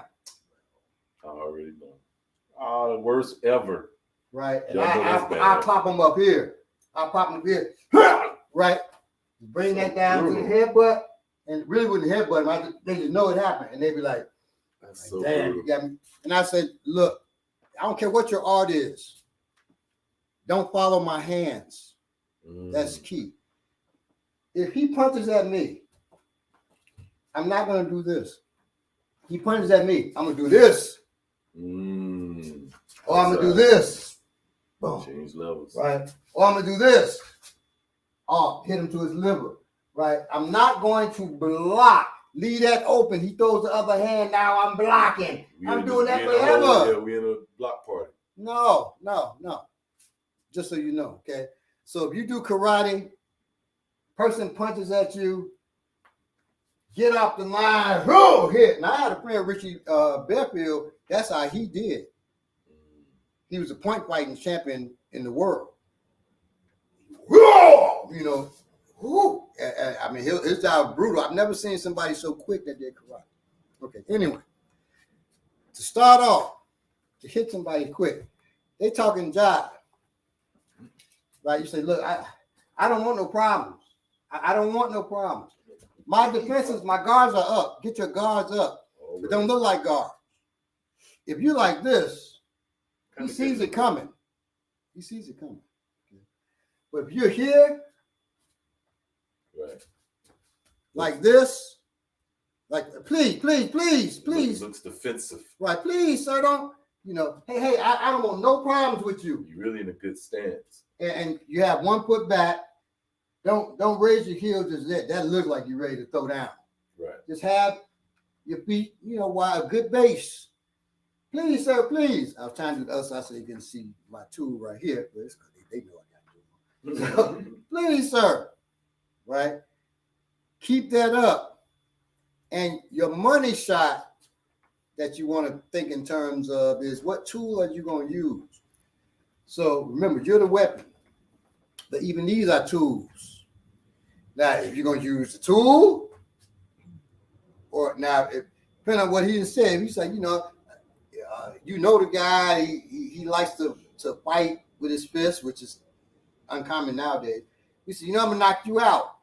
I ain't going to slap tool on him like that unless I know this dude hit like Tyson.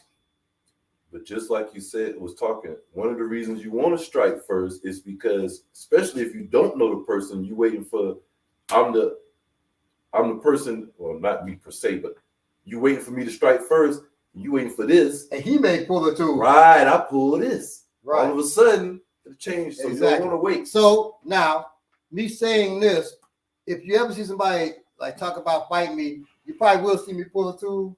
Just because I'm older and there probably be some younger dude doing it. Most men my age ain't just, not you understand, alcoholic or something. Right. You know what I mean? So he's trying to say you the young boy starting all the shit is what he's trying to say. Right, it is. Got the way up.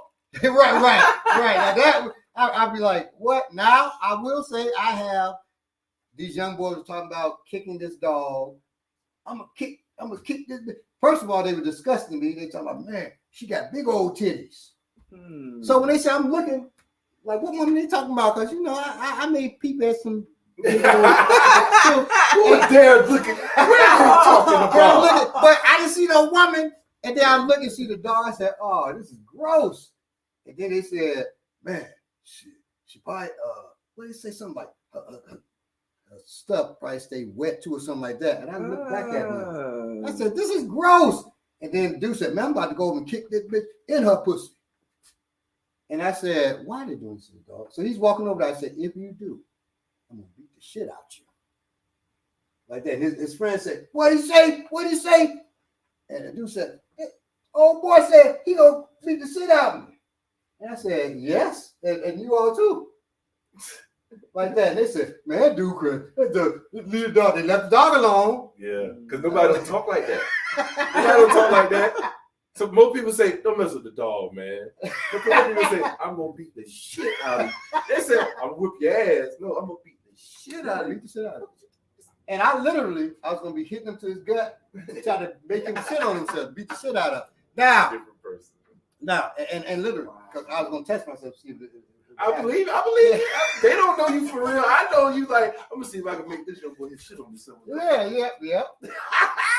I'm sorry. And if I couldn't, I just had to change strategies. Don't do that out here, y'all. But, stick to a simple strategy. Now, but after a while, you can test yourself. Right, don't try this at home. But anyway, I know people be watching like, he crazy as hell. Is he joking or serious? You have to find out. Yeah, right. No, don't. Don't But find they out. say don't ever round to find out. Now, some of my stuff, I am joking. Some of my stuff. Some. Yeah, some. So now, it's for y'all to find out which one. So but I'm not joking about, I don't joke about technique. This is what you like. So your hands, hey, please, sir. You decide which tool. So let's say I'm not using, a knife or pistol or whatever. I'm using my hand. So I decide, so figure out what you like to use. I always recommend on the street, don't use your fist if you can help, unless your fists are trained, because you can break your hand. You break your hand, this tool is not going to be useful. Right, I'm gonna punch him and then grab my knife. When you punch him wrong, hurt your hand. Now you can't grab it. Right, you can't hold it. You can maybe put your hand on it, you can't hold it. Yeah. So just know that, right? So I prefer empty hands. For me, I like to throw straight strikes, and short distance between 2 points in a straight line, particularly if he's throwing hooks. But to keep it, you may like to throw hooks, but say if this is, I'm a righty, so my left hand is my non-dominant side. Just keep it simple. Just throw palm sandwiches. Palm sandwiches means you go forward, you come down. Yep. Forward, down, right? To train this, be careful. You don't want to scrape the person's eyes out. You can just strike forward or strike the shoulder to train, right? The other hand, I like to smack that ear, right? Or the jaw. That's up to you. You may like, 2 strikes or, scrape down or what have you, okay? You may say, well, I like to punch. Those who train watching, or I like to throw a hammer fist or whatever. You just determine your tools. That's going to be your money shot. Right. And determine where you're going to hit that person at. You've heard me a lot of times talk about the throat. That's one of my favorite just thinking. That's what I was thinking. That's a lion's mouth. That's what we call it, right? Where it goes in there, right? Boom. That's one of the, because that one, even if it usually doesn't kill a person like in TV, but it does, goddamn, make them forget their guards and everything. You hit to the throat, they're grabbing their throat. They ain't throwing their hands. And I love that because it's a good opener. Give you distance. You know what I'm saying? I can pull at the same time. Right, and they start backing away from you. Yeah, because they know they're losing at that point. They backing away like, oh God. Pulling, and in their mind, they thinking, oh God, please don't F me up now. And I'm thinking, oh God. Right. So hands up. Say, please, sir. Now he's talking crazy to me, right? Yeah. So I don't want trouble. I don't want. Nah, Uncle, I need that money. Then I'm done. To the throat, and the other hand can go to if I get a chance. Probably not. You're gonna be backing up. Just like I just did. Or you can boom. Now I practice to the throat. Practice down here. Do not practice on the throat. You get one good practice because this can crush the trachea. Just so you know, that ain't gonna kill them immediately. But it will. They don't go to the hospital and let them get fixed. Right. So, boom, boom, and the practice, or you can just boom, boom to the chest, or what have you, straight, and then the hand here, like you hitting the throat, or boom, boom. So that's the straight, and that will be to the ear, Just practice with your partner, or you can practice on the bag. You can really, whoa, sorry about that, Yeah. Cody Whiteman. On Knock the your bag, hat you need to in the bag, do it how you would do it. So you hear, right? Knock the hell out of them, or so I don't want no problem. Boom, hit to that throat. Okay, so I shouldn't be potato chipping Cairo at home. I shouldn't be potato chipping Cairo at home. No, you shouldn't be potato chipping Cairo. Cairo's her son, so no, you should not. And be. potato chipping. Now potato chip is here. Yeah. That's pretty bad. Now there, you just hit the boy in the throat. You ain't potato chipping. That's a big ass, big You don't cookie. do that in the middle, do you? Like that? No, we don't do that in the middle. You do it right to the side of his trachea because it's a knock it off line. Okay, that's what that's for. So Just know get somebody up off these. for sure, we know that, right? Even if you just push, Yes. but that boom, you hit him. I mean, you hit him, you might as well go for it. Damn, you jacked them up, right? They throw it over here. They got.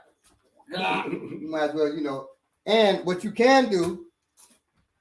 For you all, if you hit to the throat here, and you knock that throat over here, then you just knock it back on line. You knock it back on line, and then you say, "Don't leave me alone." I just saved you, bro. I just said right, and they'll leave you alone. And y'all can try that at home. You can try that, ladies. You can try that with your spouse. Yeah. Boom! Boom! Knock it back. Bugger? I just saved you. You're welcome. Dear. I just say so. I don't want to hear no more arguments, dear. See that brings You want peace. that argument. Right, you want all the other ones too. Because every time, Ain't gonna be no. girl, I'm lift that little finger up. Like, come here now. Come here, baby. No, baby, y'all wrong. So, all right. So you want to. So let's work that. Y'all two work that for right now.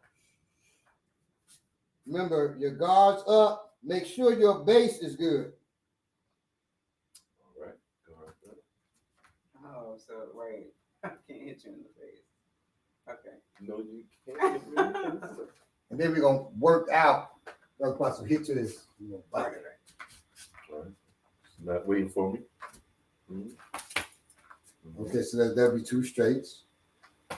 Now let's work them out more. What is the ear again? What do we? So the ear will be at the top of the head, Okay. but that still rocks the brain now because he ain't got no pad. Right. Now we're gonna add to it. So we want to have, now you see she has no retractions like this. It's bone, right? That energy will normally, when you hit, it will and normally bounce off it, right? But you don't want to Right. you want to hit, pull back like that. You don't want to have that because they see that coming. Right. Now to add to it, you get them here, right? Now add your hip to it. Hip to it. Hip. That's a different level. So be careful. Don't hit to the head with that. Just hit to the shoulder. So now you're going to shift your hip. No, you. So now you want to shift your hip when you hit.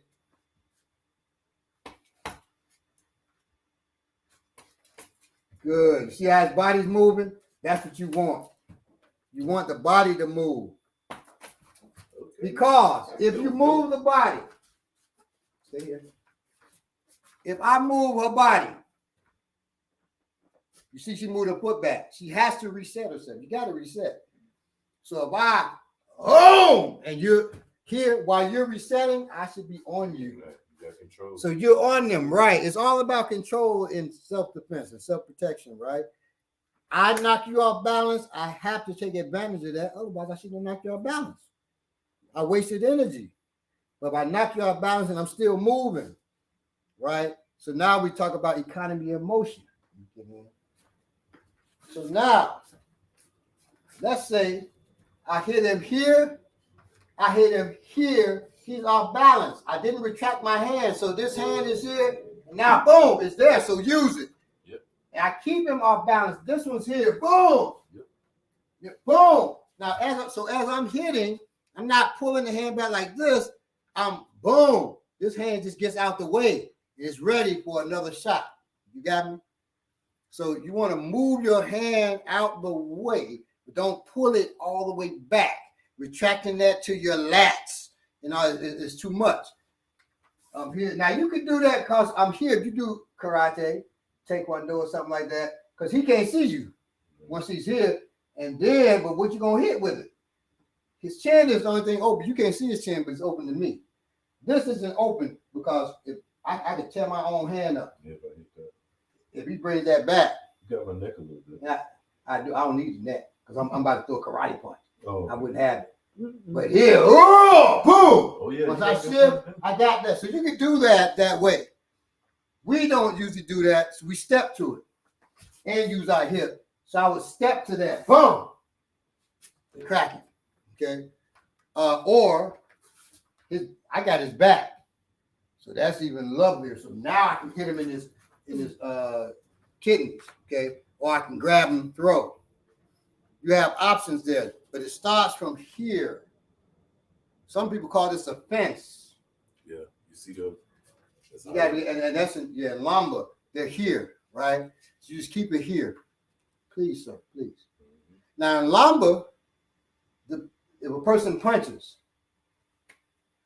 they're here. Yeah. So you say, well, wouldn't that hurt the hand? No. Now if you had a knife in the hand, work. Yeah. He punches. I don't let it get.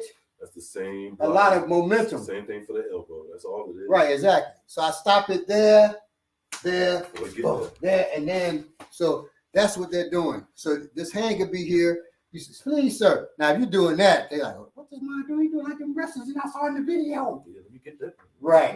So you're just here. Because if he happens to throw a punch, it may catch it, right? Or he throws a punch, I could actually use it. Mm. He throws a hook punch. That's bad, but that's better than nothing, right? Please, sir, and you still please. He throws a hook punch. Please, I don't want to fight. You move. Stop moving now. That made it a lot better.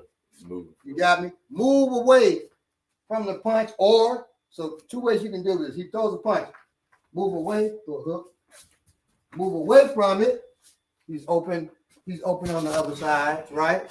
Or he throws a hook. Please, sir, you move towards it. Mm. He's open on that side.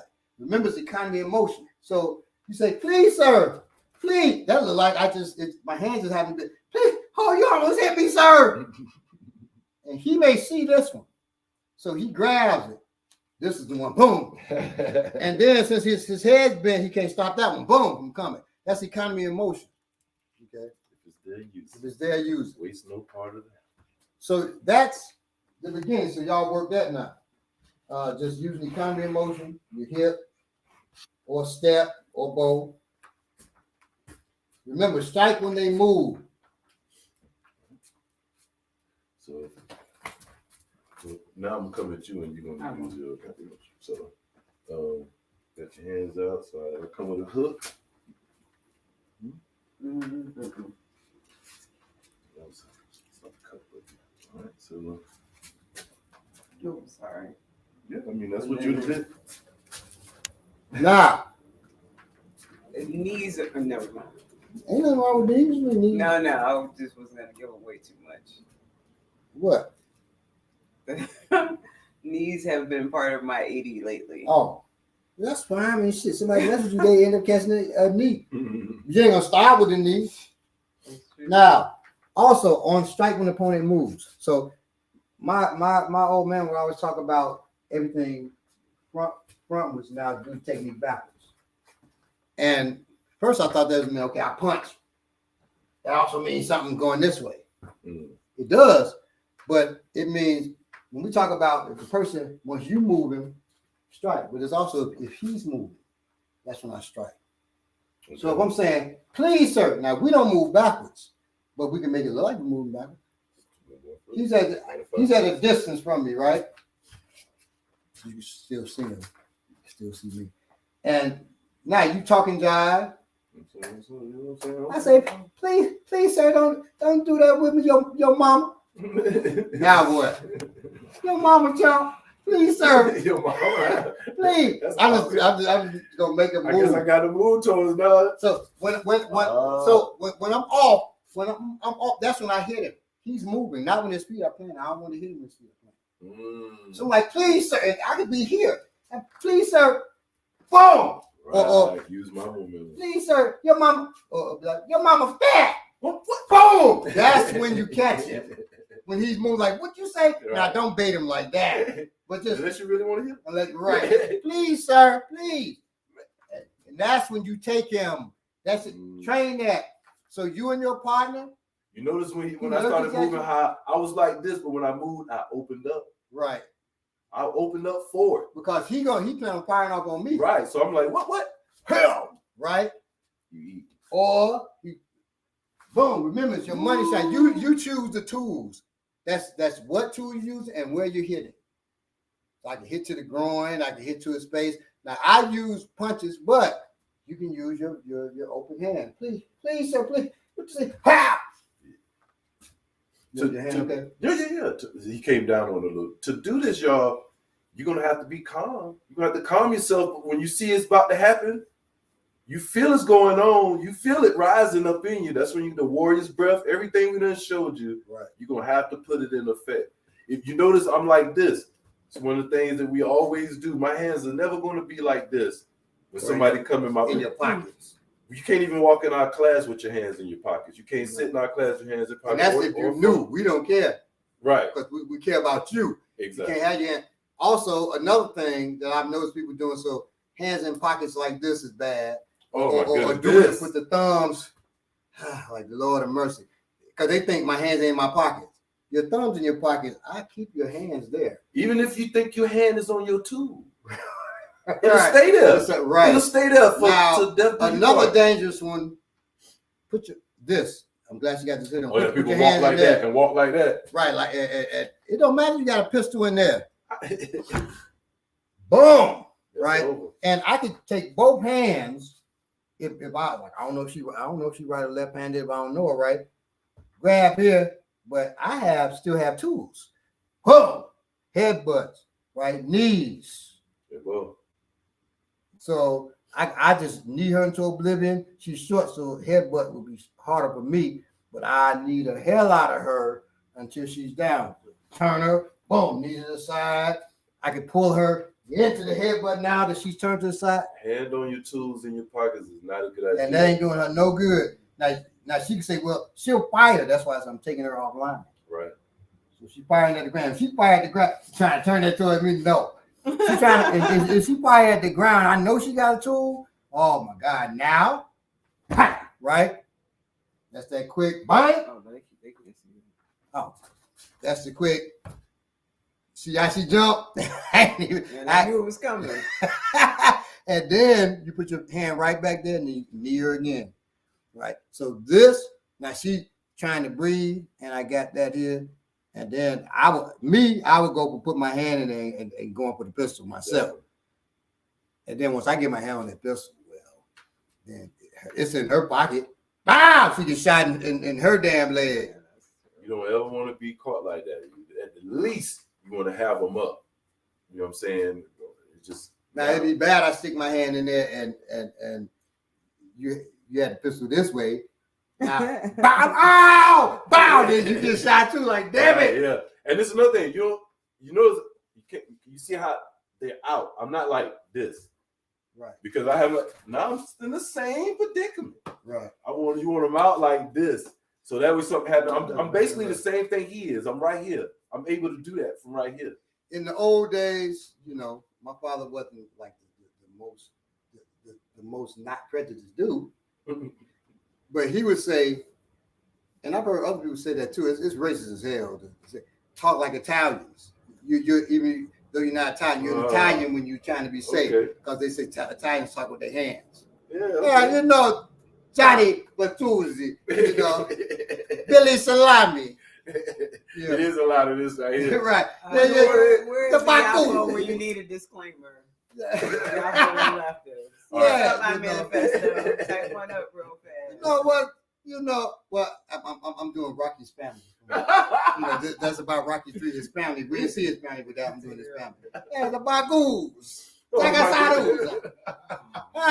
Right. I'm sorry, my Italian folks. I know y'all don't all do like y'all. But this is how y'all make great spaghetti. And so no, I'm just messing around. But anyway, I don't want to get flagged. We just can't talk about it. Those are how you want to do it, though. So you want to be like that. And now this, I know more black folk who do this than the Italians. Yes, especially when they talking. Right. Especially, look, ain't gonna be so or this. Now this is when a black person, unless it's premium, they trying to get ready. No. They do like now. He or she ain't really ready for no baby. Boy, they make me so mad. Now that would be hilarious. Or period. Period. Going so hard with now that no.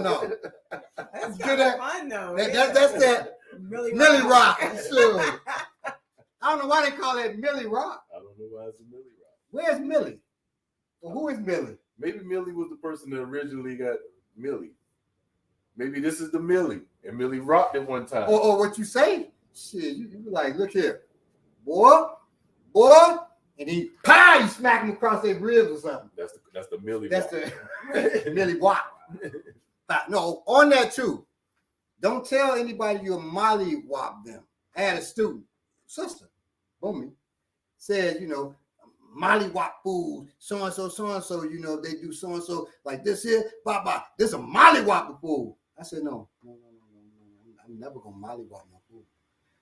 The word Molly Wop, I know with you, what it means is to slap somebody in the head with your penis. Okay. That's the actual origin of that word. Look it up. If you don't believe me, it means to slap somebody in the head with your penis. I'm not gonna do it, and Boomy couldn't do it. I'm not gonna do it. I'm just saying. Now that I know what the word is, I'll use it properly. That's all. Well, I'll never use that because I'm not gonna use it on my wife. She would probably stab me. I'm not gonna use it. I'm not gonna use it on the street. I'm not using it on the street. Maybe. Yeah. I mean, if you beat somebody that bad, I mean, that's showing that. I mean, you a bad mother. You whoop that behind because you can take your junk out and slap them in the head. But anybody has time. I don't want to expose myself. But that's what molly whopping means. Just because in certain cities they'll say that now. Molly whop that dude. You are not molly whopping me. Right? And ain't nobody molly whopping me. They might as well kill me. Because the frustration of that. It's a damn double Adam's apple knockout. Yeah, so economy of motion. Talk like a rapper. Talk like a rapper. Oh, yeah, that too. And I make bands and that's true. Right, yeah, that's better than the Italian. Yes. My Italian friends, I'm so sorry. I don't think any Italians watching. Let me see. George Paducci says we don't talk like that. So remember, hands up in defensive posture. You choose your tools. We use money shots so you remember, but you choose your tools, right? Choose your tools, palm, lion's mouth, fist, hammer fist, whatever it's going to be, and where you're going to hit with that. To the throat, to the side of the head, the jaw, the nose. Now, good knockout points. The chin is good. Because what it does is you hit the chin and knocks the head back. Mm-hmm. That compression there is what causes. Let's see here. Yeah, the compression of their spine right there that causes a knockout. That's when you see an uppercut, that causes a knockout. Okay, strike to the head. You don't really aim for the temple. Unless you are really trained, but a palm to the head or a punch to this area, that could cause a knockout. To the jaw, particularly if it dislocates the jaw, that's a knockout. Or breaks. Right. So the jaw can be broken. The jaw is a joint. It can be dislocated or that bone can be broken. Either one, that can cause a knockout. to the sides of the neck, but you usually got to hit both sides. So that's a lot of work. So for most of what you said too, can cause a little blackout too if it don't knock you Right. out. All you need is a flash knockout, right, for a second, and then you go to the back of the neck. That's gonna strike, cause that. flash knockout, right? Or close your eyes. I mean, we do that all the time. What's called a collar tie, right? Yeah. So collar tie that. Try to fight it. And a lot of people, they keep their eyes open. See, that was pretty good. Oh, okay, That was pretty good. That's my left hand. Ah, shit. Thighs. That's right. I ain't got it right. Huh? The thigh. Yeah, so the thigh can knock out Knee too. to the thigh. But it's got to be a knee. A punch to the thigh is not going to knock somebody out. It'll hurt. But a knee to the thigh, this band of the thigh, right here, this pretty Now big. we got a good question. Here. Could what's the heavyweight, the heavyweight, the puncher, the knockout Ngannou? Ngannou? Oh, Ngannou. God. Could he knock you out? Could he knock me out? No, I'm just saying, could he hit somebody hard enough in the thigh? Oh, With a yeah, punch? Yeah. Well, that's Ngannou, yes. And can none of us hit like that? Okay, yeah, I was just wondering though. Yeah. Now he could hit you in your thigh and knock you out. You might break your thigh. Right. Good God. I have palmed people in the thigh and dropped them, but not knocked them out. Ooh, But not arm strike to the thigh. and a kick to the thigh. So a student of mine knocked me out. And he yay when I wake up, he up there, yay. I'm like, boy, he was a teenager. He was a That's teenager. why he was saying Yeah. that. I mean, shit, if he knocked me out with a side kick to the thigh, you think he wouldn't be yay? If I knock you out with anything, y'all ain't gonna know because he probably gonna get me, but I'm So I'm charging at him. You know, I've been teaching them to keep person back, right? And with a side kick. And so I came at him, and I really wasn't expecting him to hit with it like he did. He boom! It stuck me. I saw it coming to heel. I said, he's throwing a perfect side kick. And I'm about to go. I knew it. It was too late to move my leg too. And when it stuck me, it was like, whoop. And everything went black. I woke up looking up. And he's, hey. And the other student looking like, woo. And I was like, okay, y'all do this to each other because I knew every student now going to try to knock my ass out with that. So, I honestly would have been super concerned. And then the next class, I'd have been like, I'd have walked in class like high school carnival. I knock Bob out. I would go pack my stuff up and stuff. No, it'd be cool. I mean, Getting up out of there. no, my wife has knocked me out, you know. As long as I've done Choke me out. it in a controlled environment, it's probably never going Well, to in happen. class, now we sitting right here. I just, Kyle, got it, yeah! I mean, we sitting right here, and Omaniki just throw a knee to And my, just start. and then I wake up, y'all both know like, y'all crip walking. Rocco Beachy, enjoying the string. Rocco, I hope you didn't catch my joke earlier, but heck no. Welcome, Rocco. Wow, that is hilarious. So we got an Italian Somebody made person in that there. up. Somebody had to have. That is hilarious. All right, y'all. So any questions? We're gonna need y'all next show. Remember, have your tools. Everybody should have a blade. If you got one, you got none. Right. So- So okay, if you only got one right now, we'll say okay, we accept it. But Accept no, if you have one, that's really none, because if you lose it or they take it from you in the midst of whatever's happening, hopefully you're never in that kind of encounter, you have to be able to get something else, or you definitely got to rely on these. And let that one be on your person.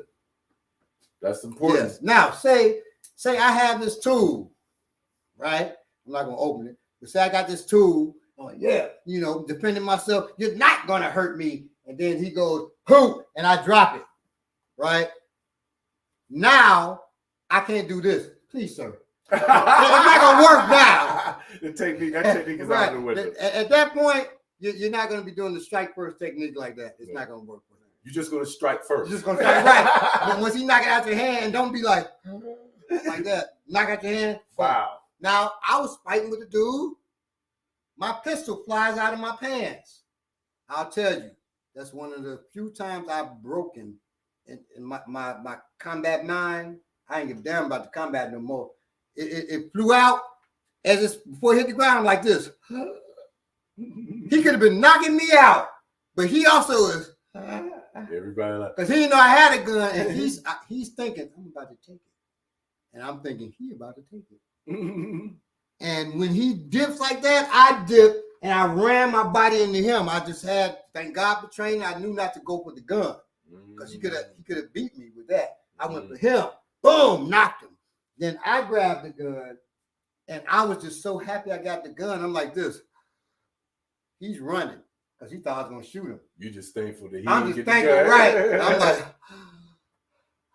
then I thought later, damn, all of my combat composure just failed. That's in the ring, they call it ring generalship. It just went away because of that.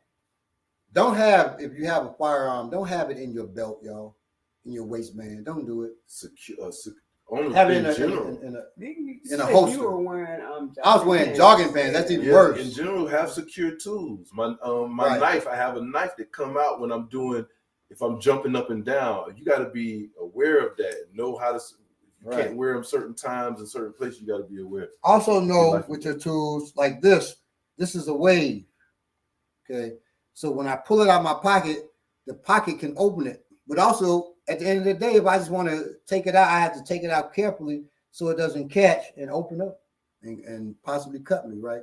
So this thing here, when you pull, see, it catches on that and it pulls it out. So I have to be careful because I don't want that to open. This is really a right-handed person's tool, so it opens like that when you pull it. But even when I pull this, so when I wear it on my left, you say, well, the left, it opens backwards. Yes. That's why I train on pulling it out, and then I just use my hand to pull it and open it. You got to train that. You know, I didn't look down. I didn't, none of that to do it right. You have to train with your tools. They're tools. Just like if you were a carpenter, you would train with how to hit properly with a hammer. You wouldn't just grab a hammer and start hitting. There is a technique to it. Right. And just like a carpenter, anybody else that work with tools, say I had a tree service. There's a difference in chainsaws. They might all look the same. If I put a chainsaw that's not aggressive and try to cut a hard oak, it is not going to cut it like that. It's going to take me all day versus knowing the right chain. Spend something on the blade. You get a cheap blade. You may be in a situation like we talked about clothes. You want to say ouch when you're paying for it. You don't want to be out in the elements and it pop open and bust open because it's cheap.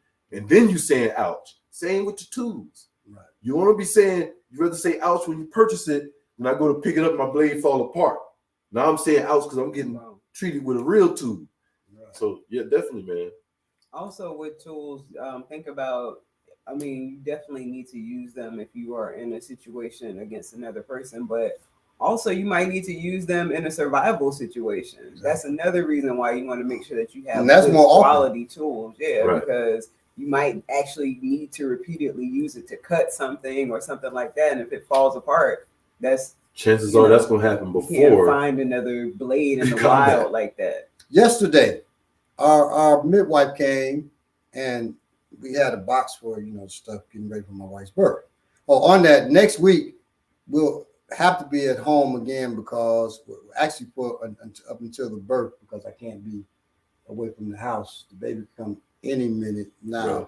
And the midwife, in fact, she lives in North Carolina, but she will be starting next week living in Atlanta because preparing for the birth. I know what you want to do is have the birth on Warrior Class. You want to deliver right. I want to do that for y'all. Right, I had a camera. I had that for y'all.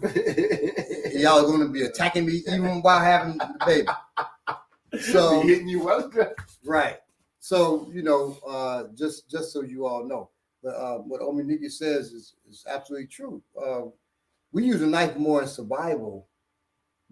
So our midwife came yesterday, and I said, well, let me get my knife. Sometimes I wear my knives around the house, but a lot of times I have them, put in certain places. So I said, let me go get my knife.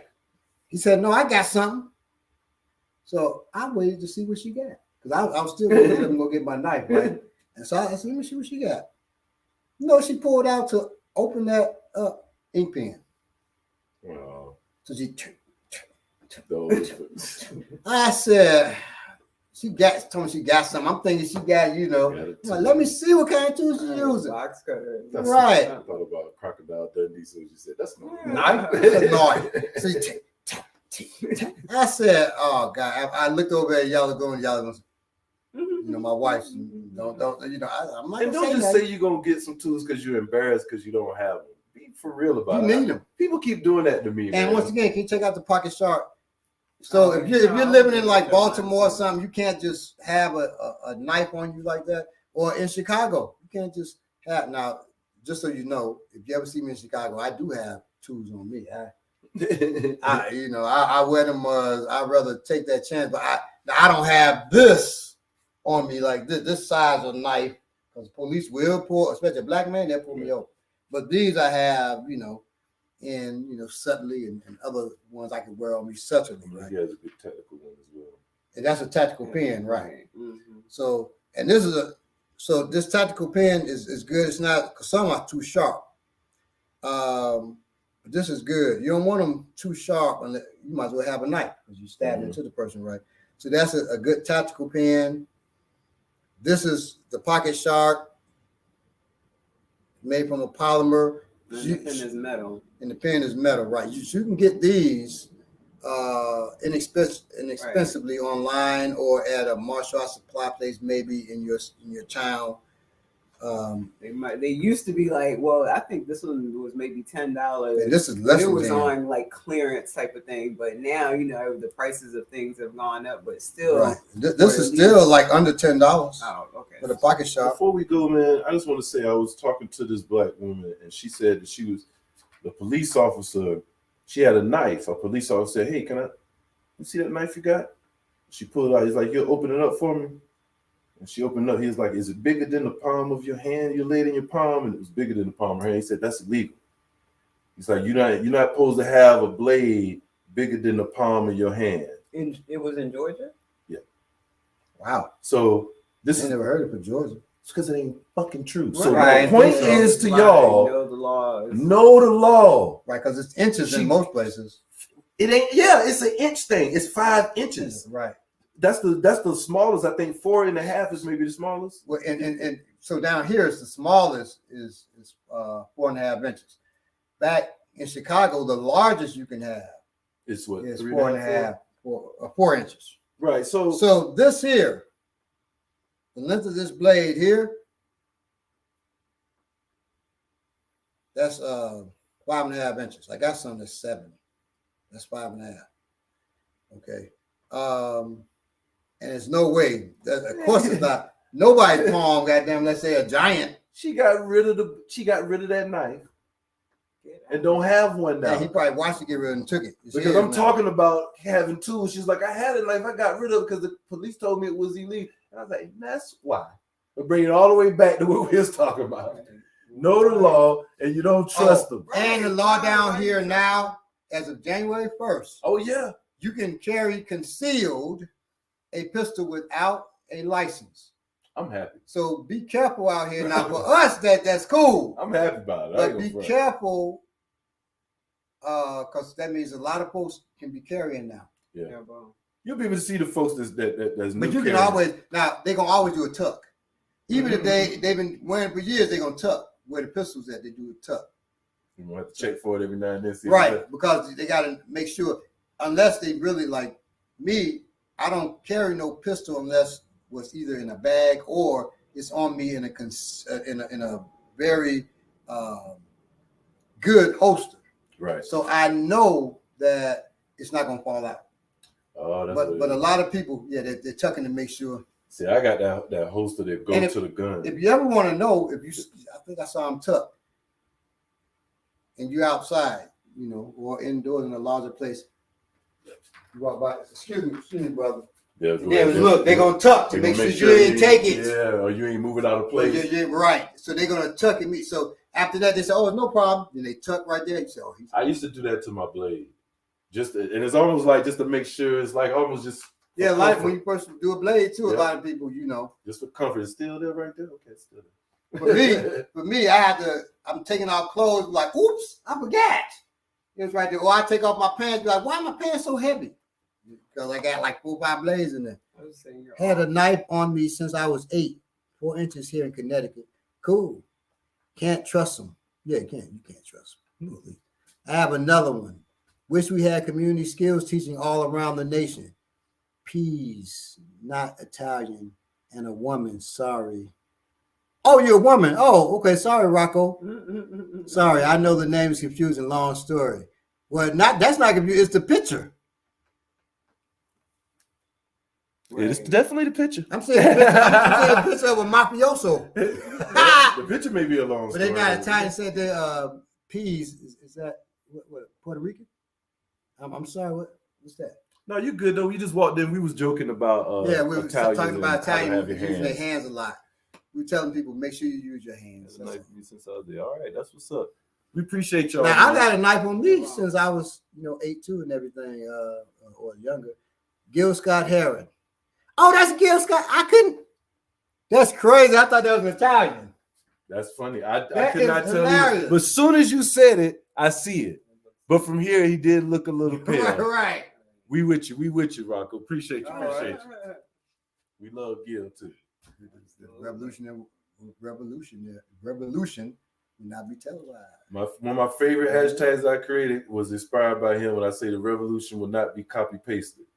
That was inspired by him. And it will not. And the white man's on the moon. All All right. Man's on the moon. So That was a great episode. what? What was that show on HBO? Peaky Blinders. Come on, no. Come on, y'all. Y'all know Whitey's on the Moon. Whitey's on the moon. The horror show on HBO with Oh yeah. The It was I know you're talking Lovecraft Country. about Lovecraft Country. Thank you very much.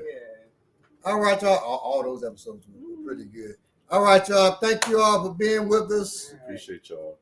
Yes, Last Poets. Whitey's on the moon, right? Yep. Yeah, that's what I thought. It's not Gil Scott.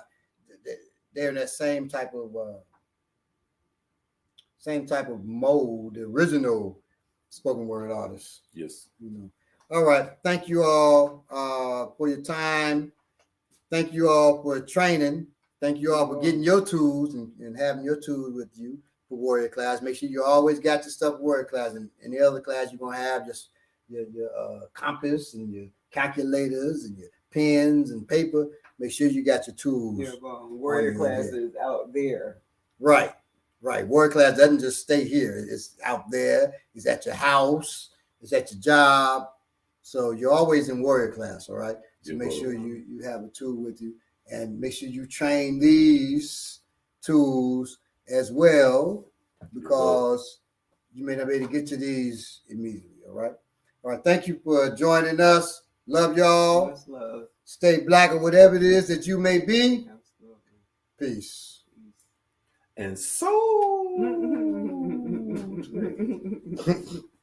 Millie Rock. Oh, yeah. Gotta go out with that. Mine just like I'm just slapping the hell out of somebody. It's terrible. All right, y'all. Peace.